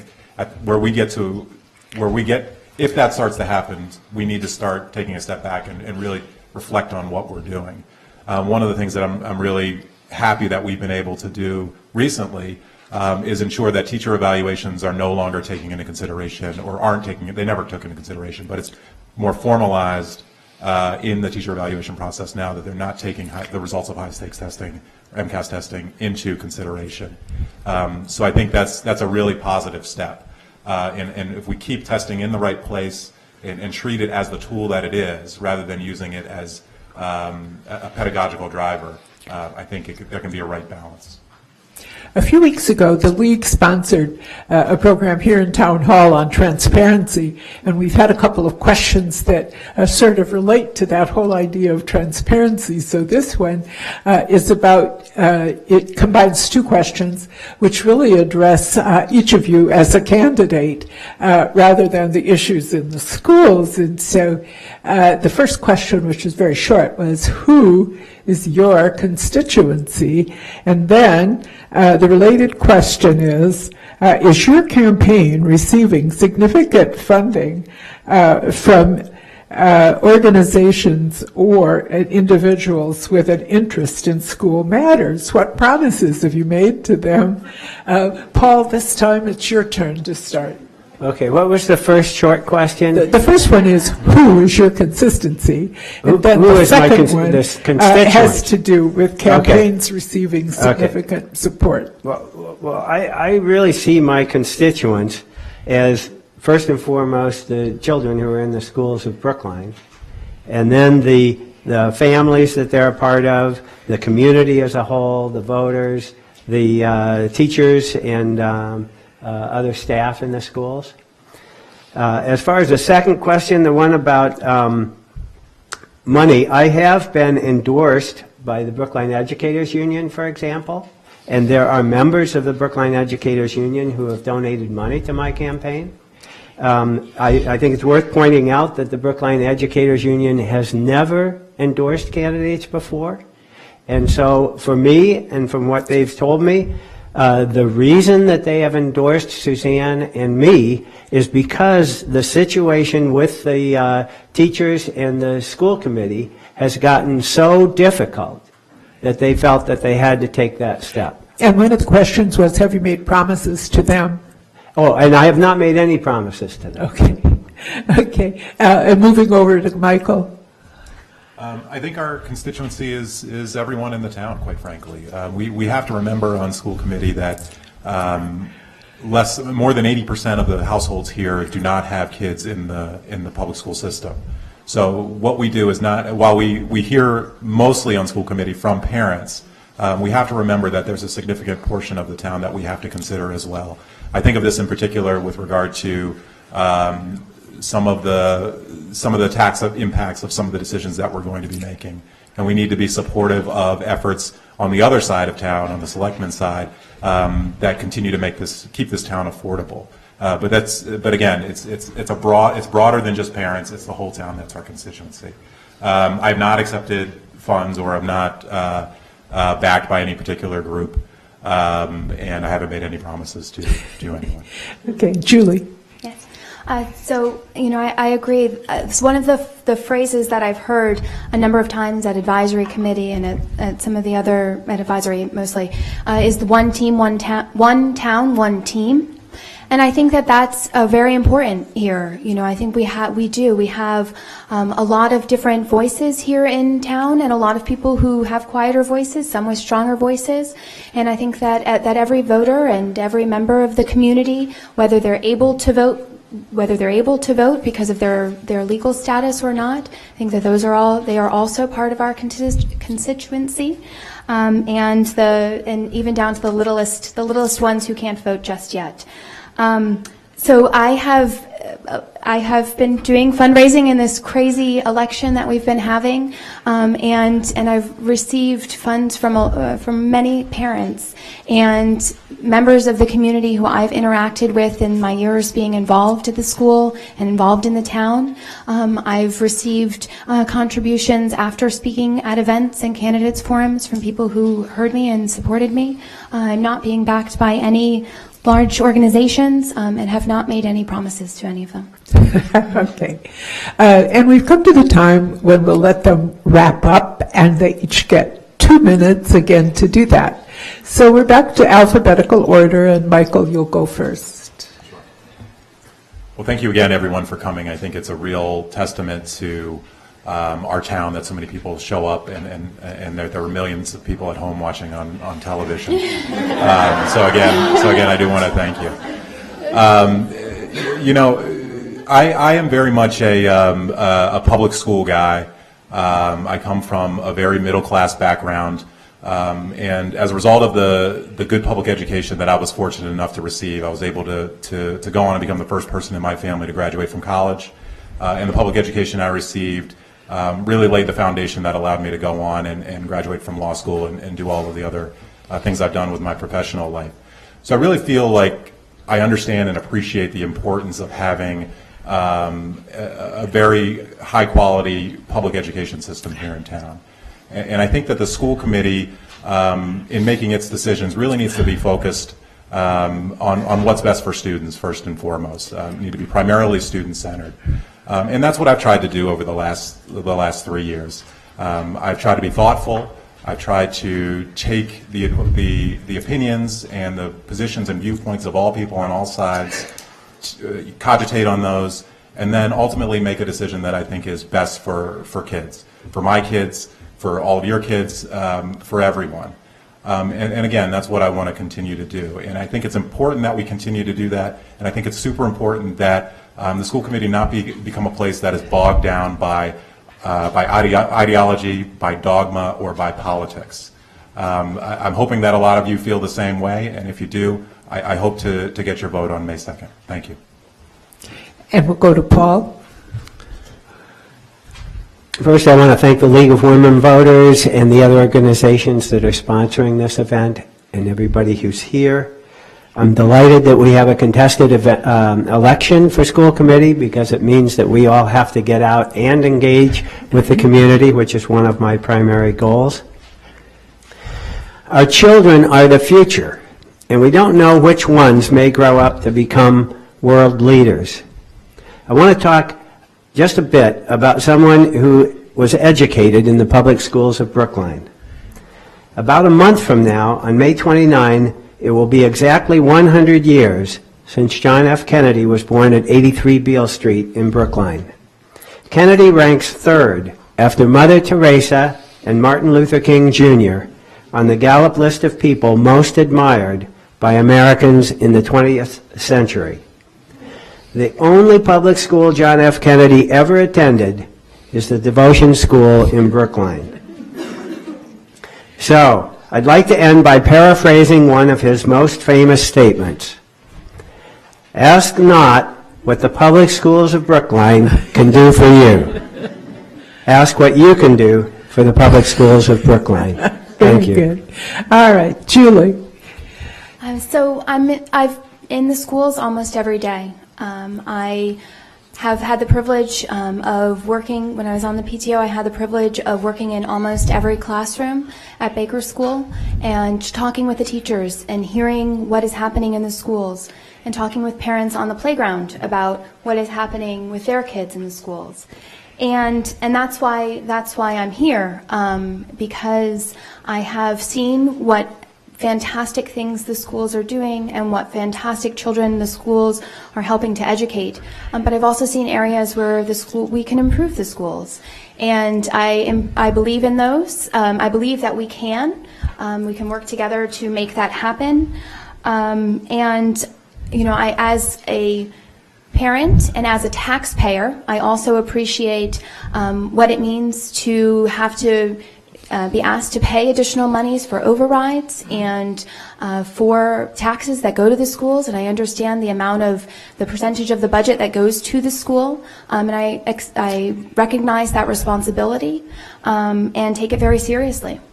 And I think that the final reason about why I'm running is really and why I want to continue on school committee is for my girls. They have seen how important I think the issues going on in the schools are. They have been out with me to many events on this campaign trail. They've been to school committee subcommittee meetings. My eldest daughter went door knocking with me this past weekend in Precinct 13, and she was asked a number of times as we were knocking on doors, well, why do you think that your mom should be on school committee? And every time she looked right at the person and said, because she wants to. and I think that that's such a very important lesson. And, I'm so proud that when I go into the voting booth next week, that my girls will be there with me to see my name on the ballot and to watch me make that vote for myself. And I hope that many of you will also be voting for me on May 2nd as well. A big thank you to all three of you for your commitment to the schools. As this group leaves the stage, we will be setting up for the candidates for selectmen, and we hope that you'll all be busy thinking of what your questions are.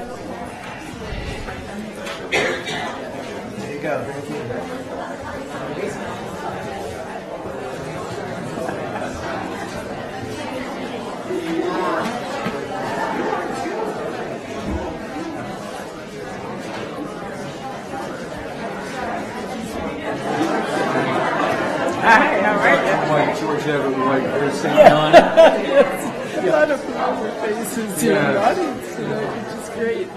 I'm quite disappointed. I asked a question about why there was no contract for 3 years. It didn't seem to get to the table. But it didn't come to me from these people. How very interesting. No, wouldn't you? Because you know something? No, just a moment. I taught school for 42 years.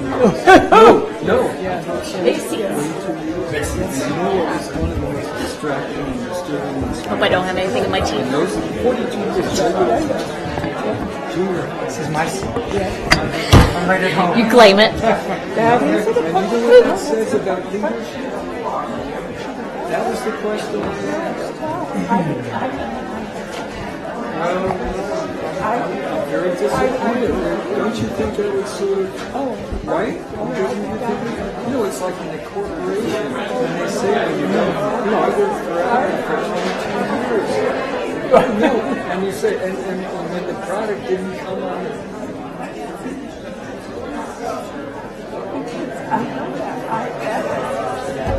I mean, you know what someone was the charge. The fire department had a contract for 5 years. I thought to myself, I hope to God you don't have a fire. No, really, right?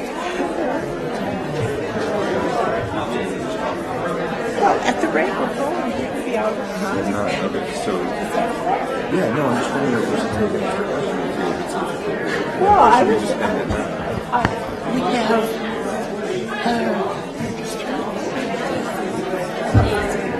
Are you okay? Good? Very well. Listen, so I've been here for 12 years. Yeah, 12 years. The next thing that became a second no, it's good. I've experienced this a million times, a million days. So I am actually ready for this. Okay. I don't know if I'm ready. There you are. I'm really nervous. Just a few more days. Ugh. I'll just keep going. Just keep going that way, I guess. Thank you.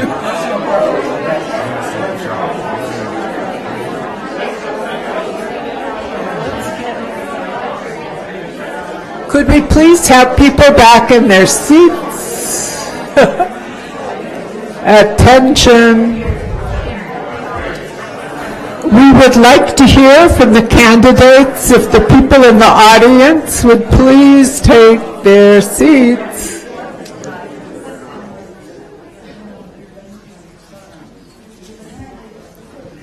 Thank you.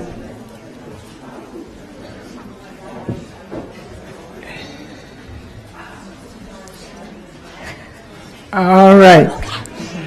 We are ready to hear from the candidates for selectmen, and we will do as we did before, and we will start with the opening statements, and working in alphabetical order, we will start with Benjamin Franco.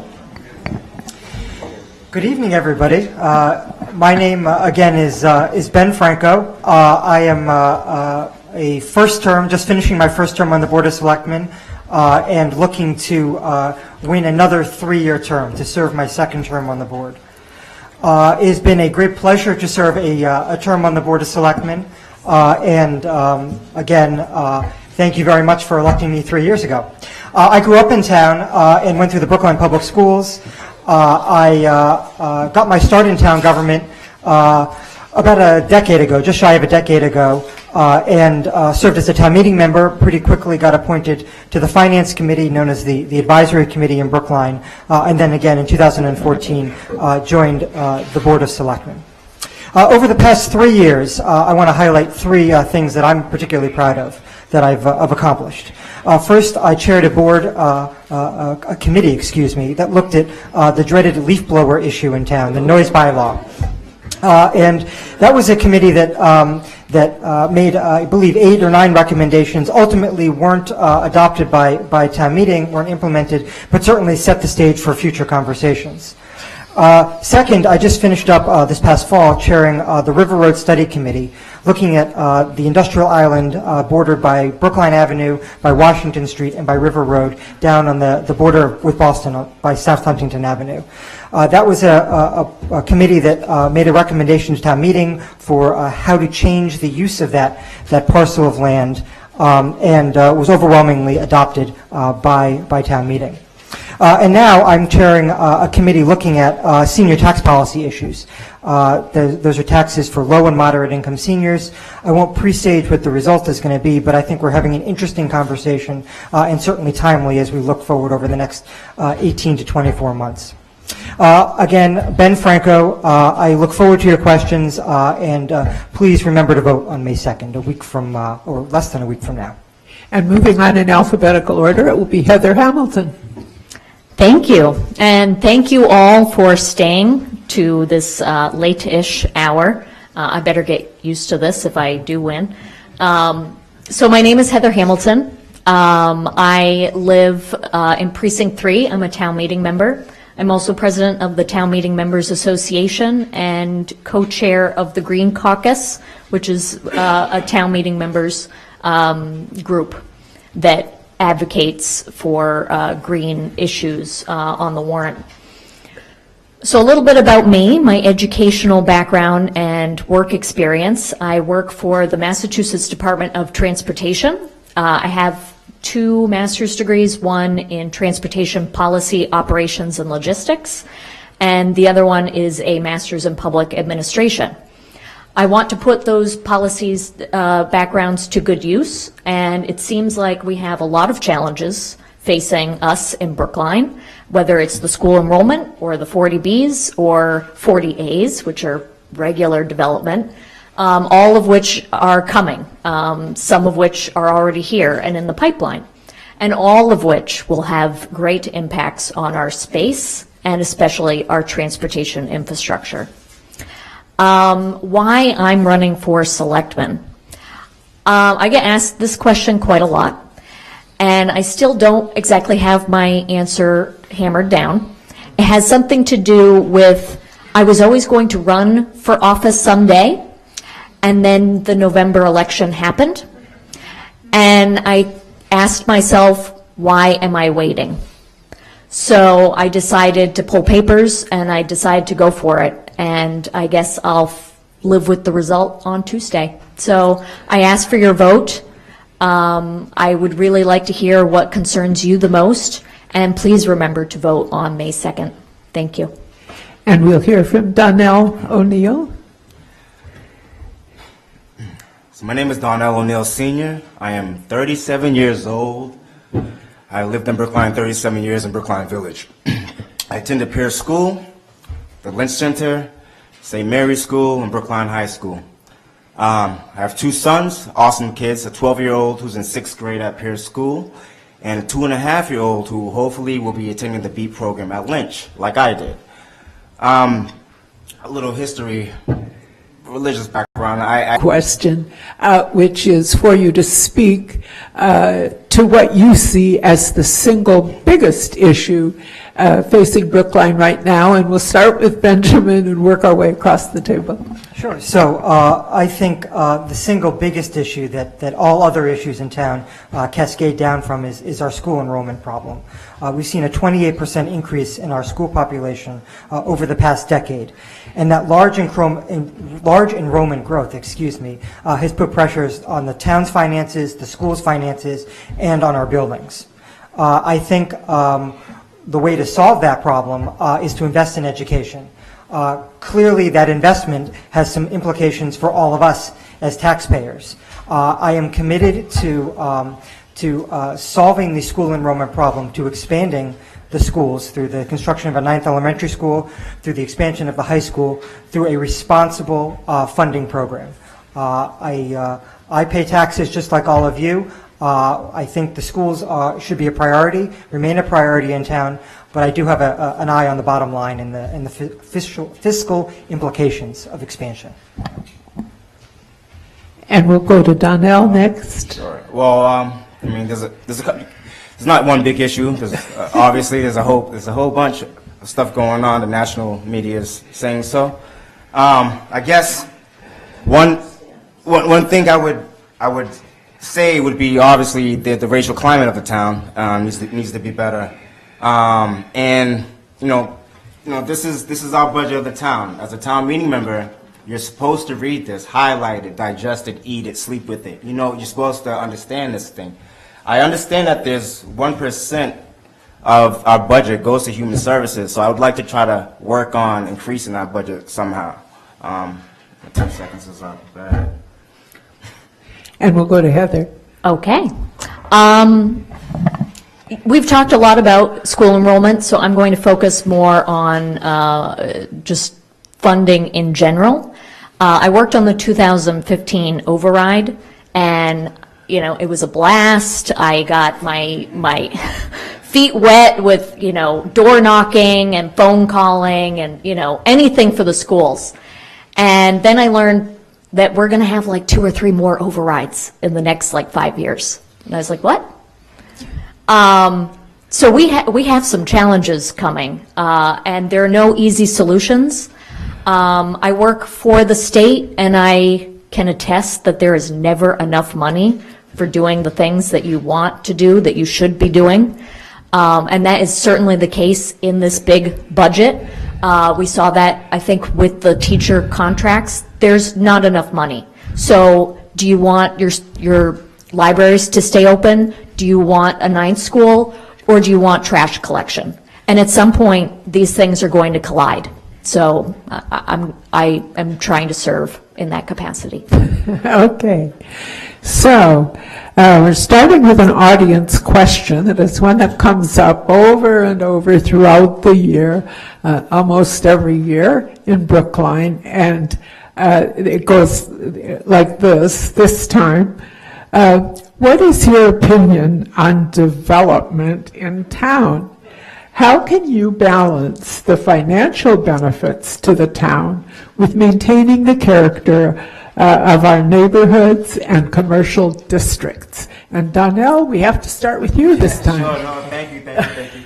So, Coolidge Corner, 40B that they're trying to talk about over there. I'm so opposed to it. I wish that Coolidge Corner spot can be a historical landmark. That's what we should make it as a town.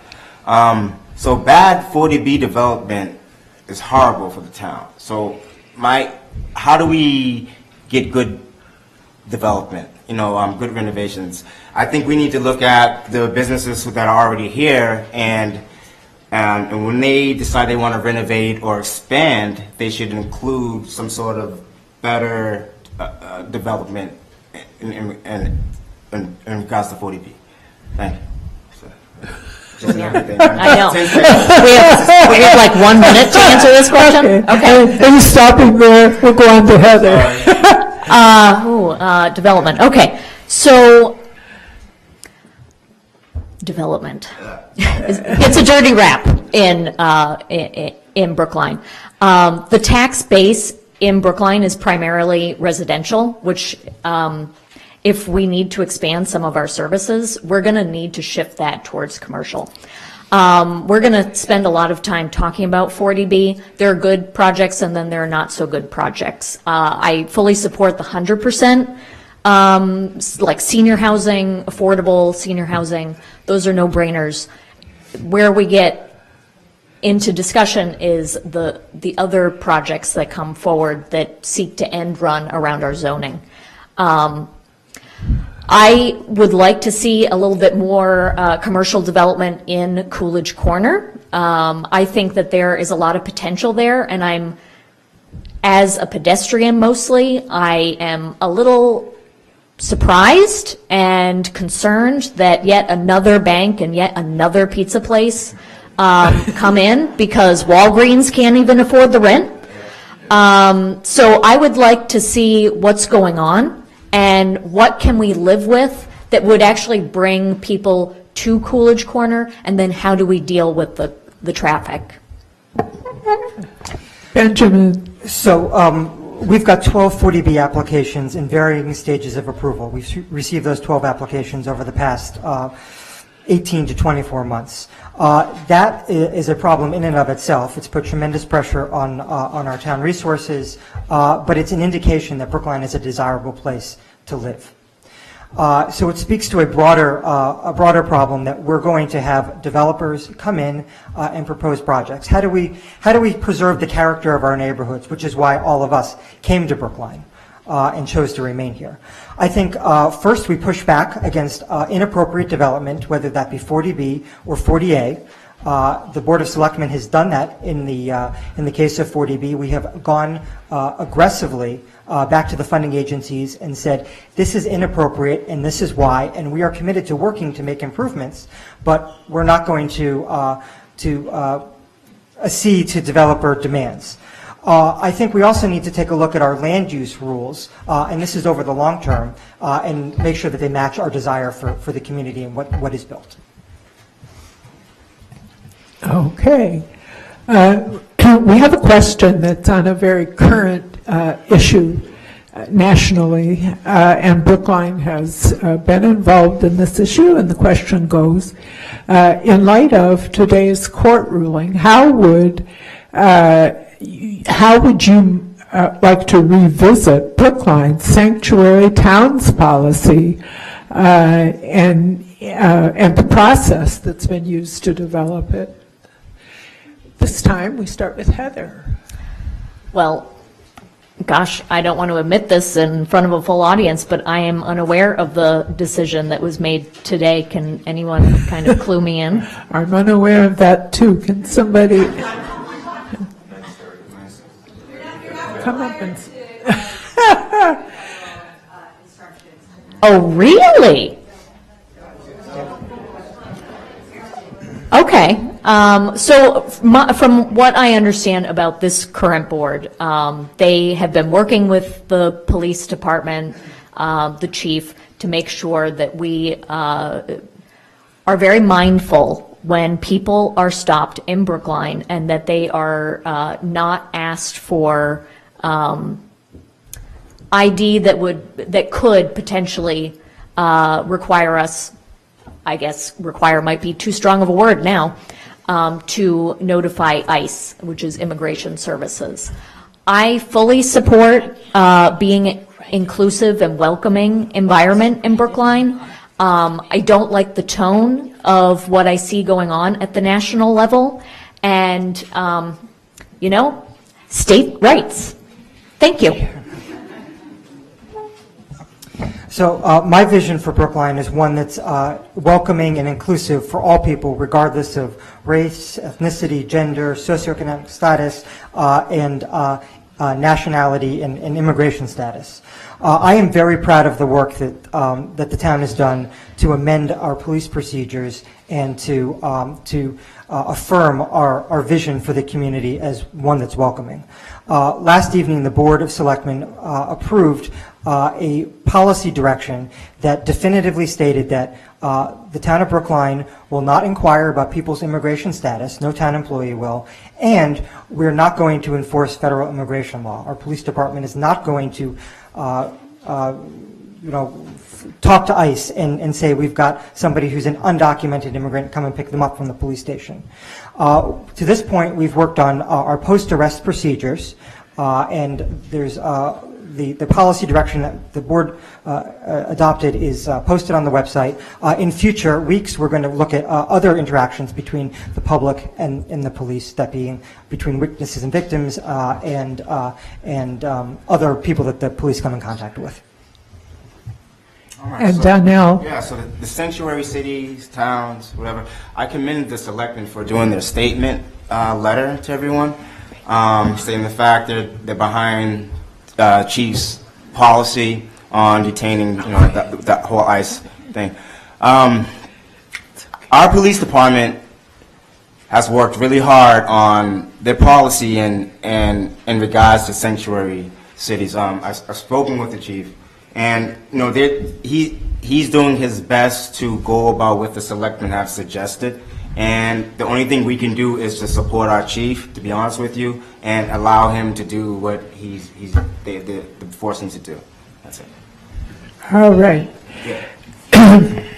we're going to move to a different topic. We have a new program in town that has to do with clothing recycling. We've all just been hearing about that in recent weeks.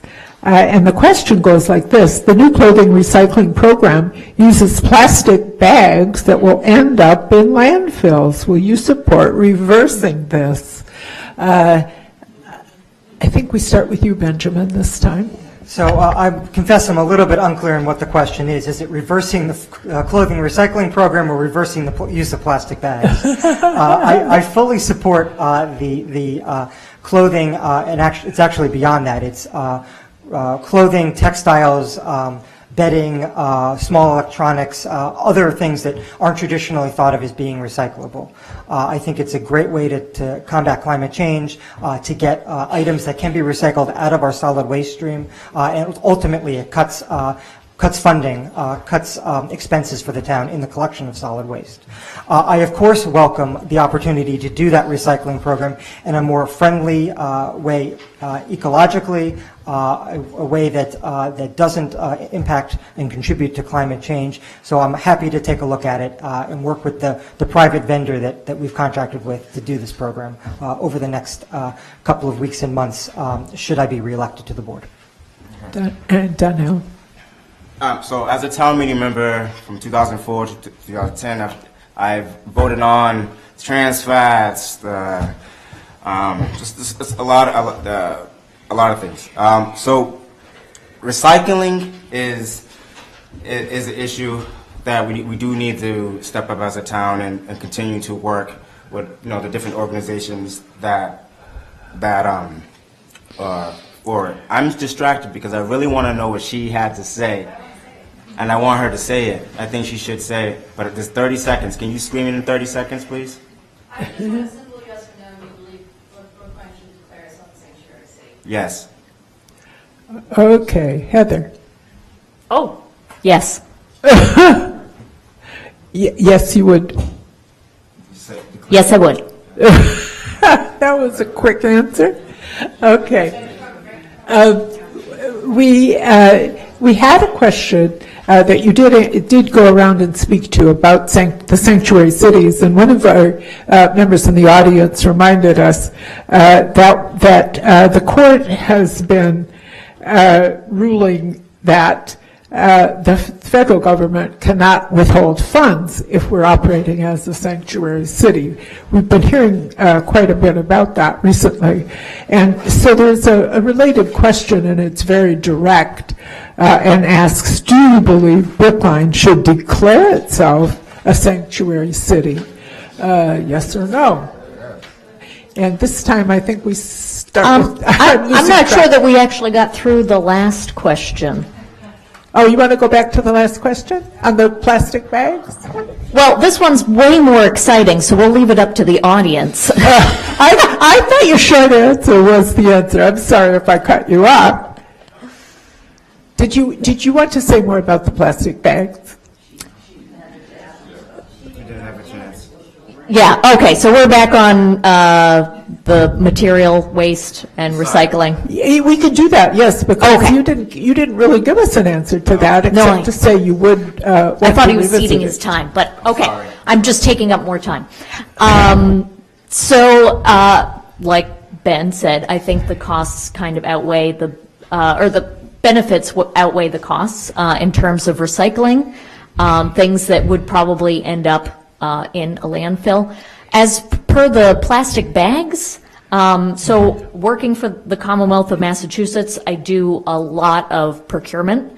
So you write whatever you want into the contract, and if somebody is willing to bid on that contract, they have to comply with the contract. So we could address it in there.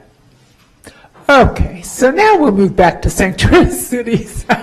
and the direct question, do you believe Brookline should declare itself a sanctuary city? I'm beginning to lose track of where we are with all of you.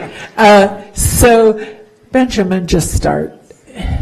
Sure. So I believe that the policy direction that I talked about, the board approving last night, in practical effects means that we are a sanctuary city. We don't cooperate with federal immigration authorities as a town. We're not going to inquire about people's immigration status before we provide them with services. I think sanctuary city is a label. If it makes people feel more comfortable for us to declare ourselves a sanctuary city, I'm all in favor. But I think the policy direction is really the most important thing. Sanctuary city is a label, has a variety of different meanings to a variety of different people. And Donnell. All right, so I'm going to leave it at this. So in our, okay, it states here, it's unclear what direction this relationship will go, but it would appear that the town of Brookline has much to lose. As a large municipality, Brookline is entitled to receive $1.4 million in CDBG money. I still say we should be a sanctuary city. There's enough people in Brookline that can donate enough money. We have enough. I say we'd be a sanctuary city and not worry about the CDBG money. That's how. All right. Okay. Sorry. Okay, can we go to Heather? Okay, I'm going to keep it short and sweet. Yes, on the sanctuary city, and especially more so learning that the Ninth Circuit just affirmed that we can't lose funding. So, win-win. Okay, we have a question that's more difficult. So you'll have to think about how you can do this in a real short answer. And this one really has to do with town government, and you're all running for an office, which is a very important one in our scheme of town government. And this question asks, what problems do you perceive with our current administrative managerial model? How would you change or address that problem? Start with, let's go to Heather this time, and we'll go back around. I believe this is asking if I would support becoming a city as opposed, and having a mayor. So that's the way I'm understanding the question, and that is probably going to form my answer, and thank God I only have 1 minute. I got asked this question, I think, last week, and I haven't fully formulated my thoughts on this. I'm a little disturbed when I hear that people think that, if we have a mayor, then we're going to get rid of racial prejudice, because putting more power in the hands of fewer is definitely the way to go on that one. Brookline Town Meeting is a wonderful indirect democracy, and as much as sometimes I want to leave when it gets past 11 p.m., it's nice that so many people care, so many people get involved, and you have to hash so many things out. It's long, it's deliberative, but when we reach agreement, it's for real. Okay, we'll go on to Benjamin. So there's a lot going on in town now, which I think has led to a tremendous amount of frustration. The Board of Selectmen agendas are packed. We're having difficult but much needed community conversations. I think I join Heather in supporting the deliberative nature of town government and the robust participation that we have. I think figuring out a way to include more people in conversations and to make people feel as though town government is responsive to their needs, working for them, is critically important if we're going to continue to succeed in the future. As to whether I think declaration of ourselves as a city, similar to what Framingham did just a few short weeks ago, is the answer, I don't know. I think it depends a lot on how we would structure ourselves as a city. There's a variety of different ways to do it. I am all for having a conversation, but I can't say that I don't believe that a city is going to solve all of the problems, and I think it really depends on how we structure ourselves as to whether the city form of government is the correct one for us. So I agree with the both of them in this. Our town meeting is awesome.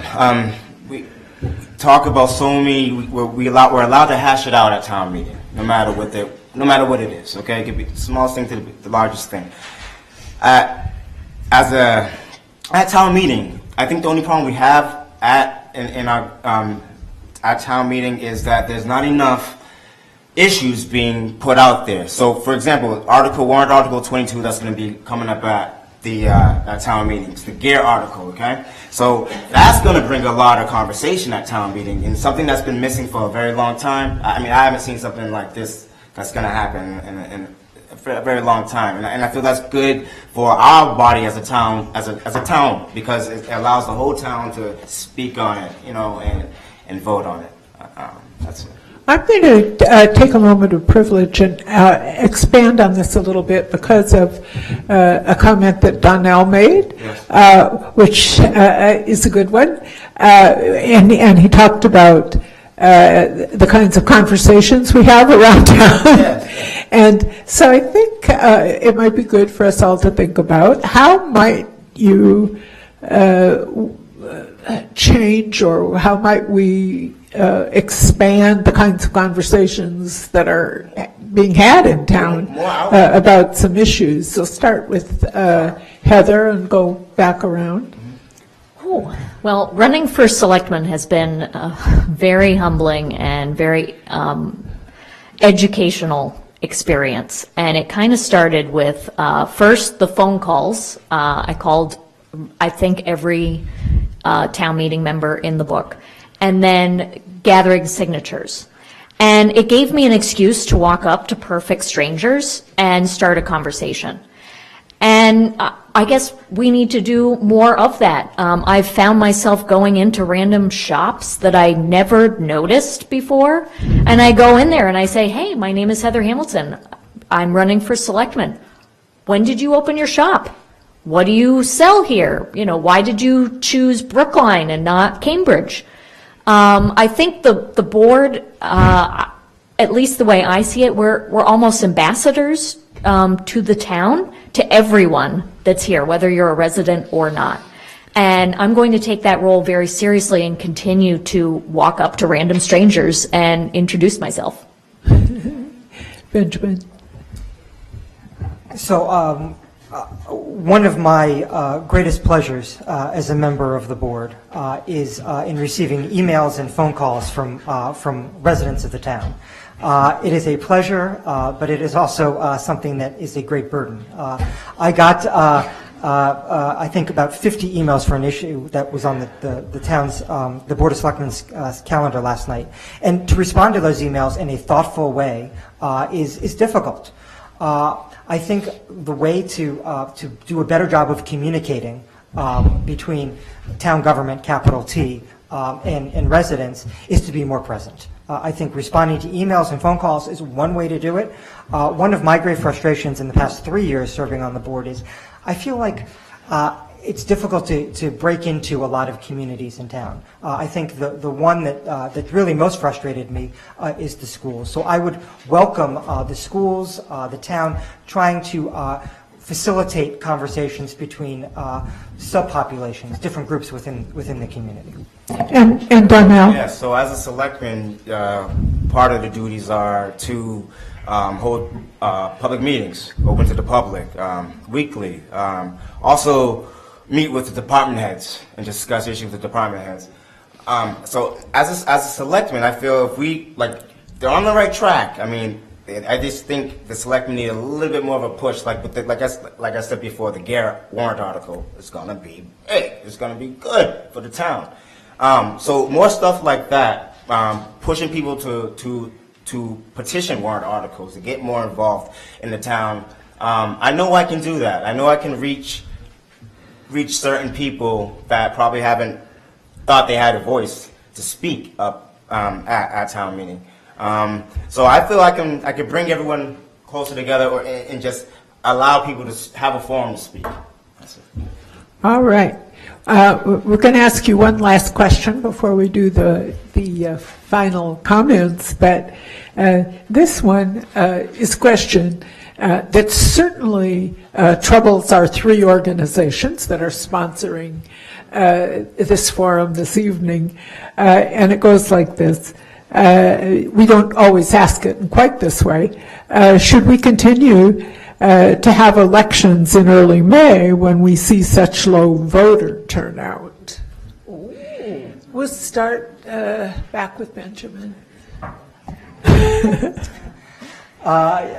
I'm open to having the conversation. I have heard anecdotally, and I'm sure there's people in this room that know the full history, that we moved the election to early May. I want to say 25 or maybe 30 years ago from an election date that was earlier in the calendar year. I think it's absolutely true that we see low voter turnout in elections over the past few years. There was a spike in 2015 when there was an override. I think the people are willing to come out to the polls when they feel like there's an issue or a particular candidate that they have a stake in, that interests them, and that they feel their voice needs to be heard on. I think the contested elections, the many number of contested elections that Margaret started this evening highlighting, is a good indication that people are now interested in town government.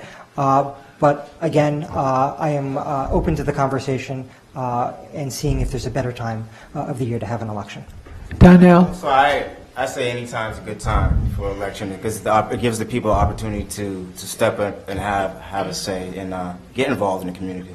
That's all I need to say about that. Gosh, I don't know how I feel, but these are the questions that I would ask. How would this impact the fact that our fiscal year, I believe, starts on July 1? So we'd have to look at that. We encounter that with town meeting, May elections. That could raise some issues. So I kind of want to know what those issues are before we would seriously consider moving the elections. And then cost to and staff resources. Is it easier to kind of divide and conquer and do elections 2 times a year, half of the workload, instead of putting all of it, in November? I don't know. I want to ask the town administrator and find out how much that would cost us. Thank you, everybody, for just really tackling all of the different questions that have come in tonight. And it's time to give you your chance to have a final few words with the audience. And we have to go back to you again, Benjamin, to start over because we'll do this one alphabetically. So again, my name is Ben Franco. I am an incumbent selectman running for re-election, hoping to serve another 3 years in a job that I love, that makes me feel as though I'm contributing back to the community and lets me feel as though I have a stake and continue to have a stake in the town and making it a great place to live, to work, and to raise a family. I think over the next 3 years, one of the things that we as a community, a broad community, are going to be faced with is a lot of different competing priorities. And one of the most difficult things that the Board of Selectmen has to do is make determinations about those competing priorities and which we're comfortable moving forward with, which we have to say not right now, but maybe in a little while, and those that we have to say no to. I think I have proven myself over the past 3 years as somebody that is capable of making those difficult decisions. I think I am a fair person, and I think I'm somebody who's very open to having conversations, and I think my answers this evening indicate that. I think education and the cost of providing that education, expanding our facilities to meet the growing enrollment demand of our schools is certainly an issue that we're going to be faced with over the near term. And I am committed, again, to making an investment in our public schools, to expanding our public schools. But again, it has to be balanced with the fiscal issues that all of us care so deeply about.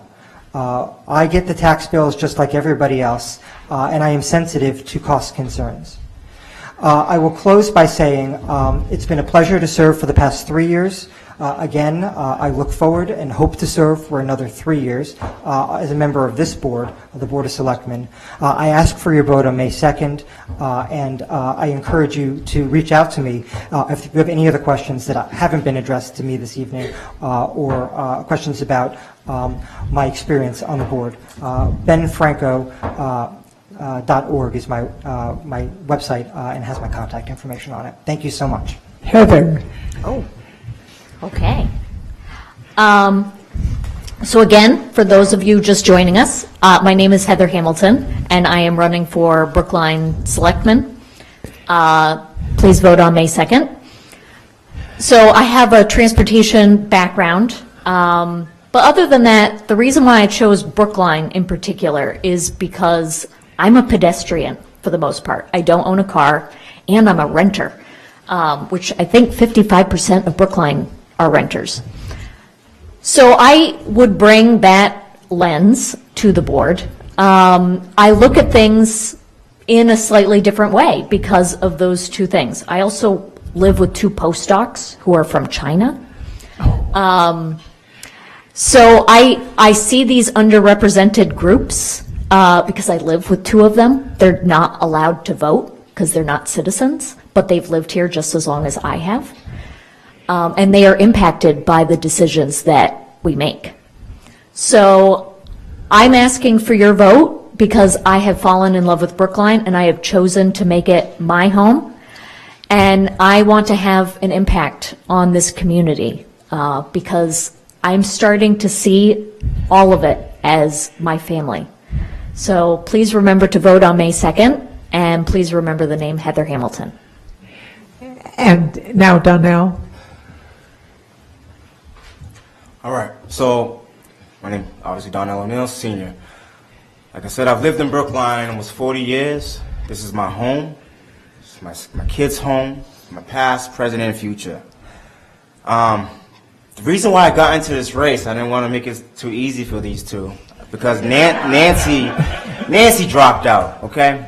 So, you know, like I said, Frank Fowler got me involved in 2009, so I've been around politics for over 12 years. I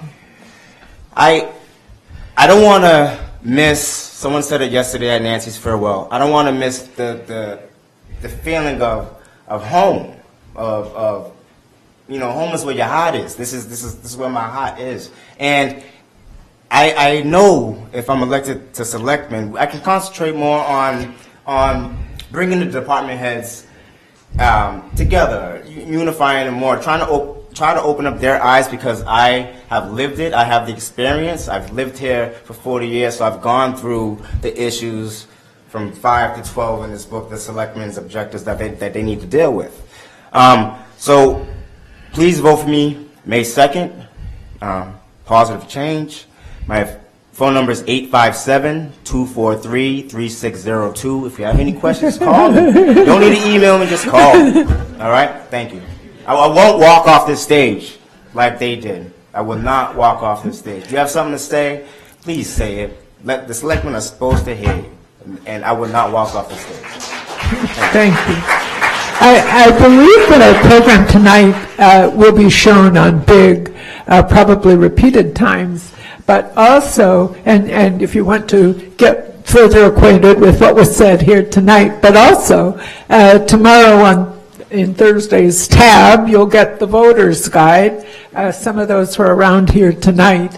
And those of you listening at home, please pay attention to the voter's guide, where you get lots of information about the candidates from this evening, but also about all of the town meeting candidates, and there are a lot of them. So we appreciate the enthusiasm of the candidates and the commitment that they have all shown in entering the race. Thank you to all of you here tonight, and thank you to everyone who worked on tonight's program.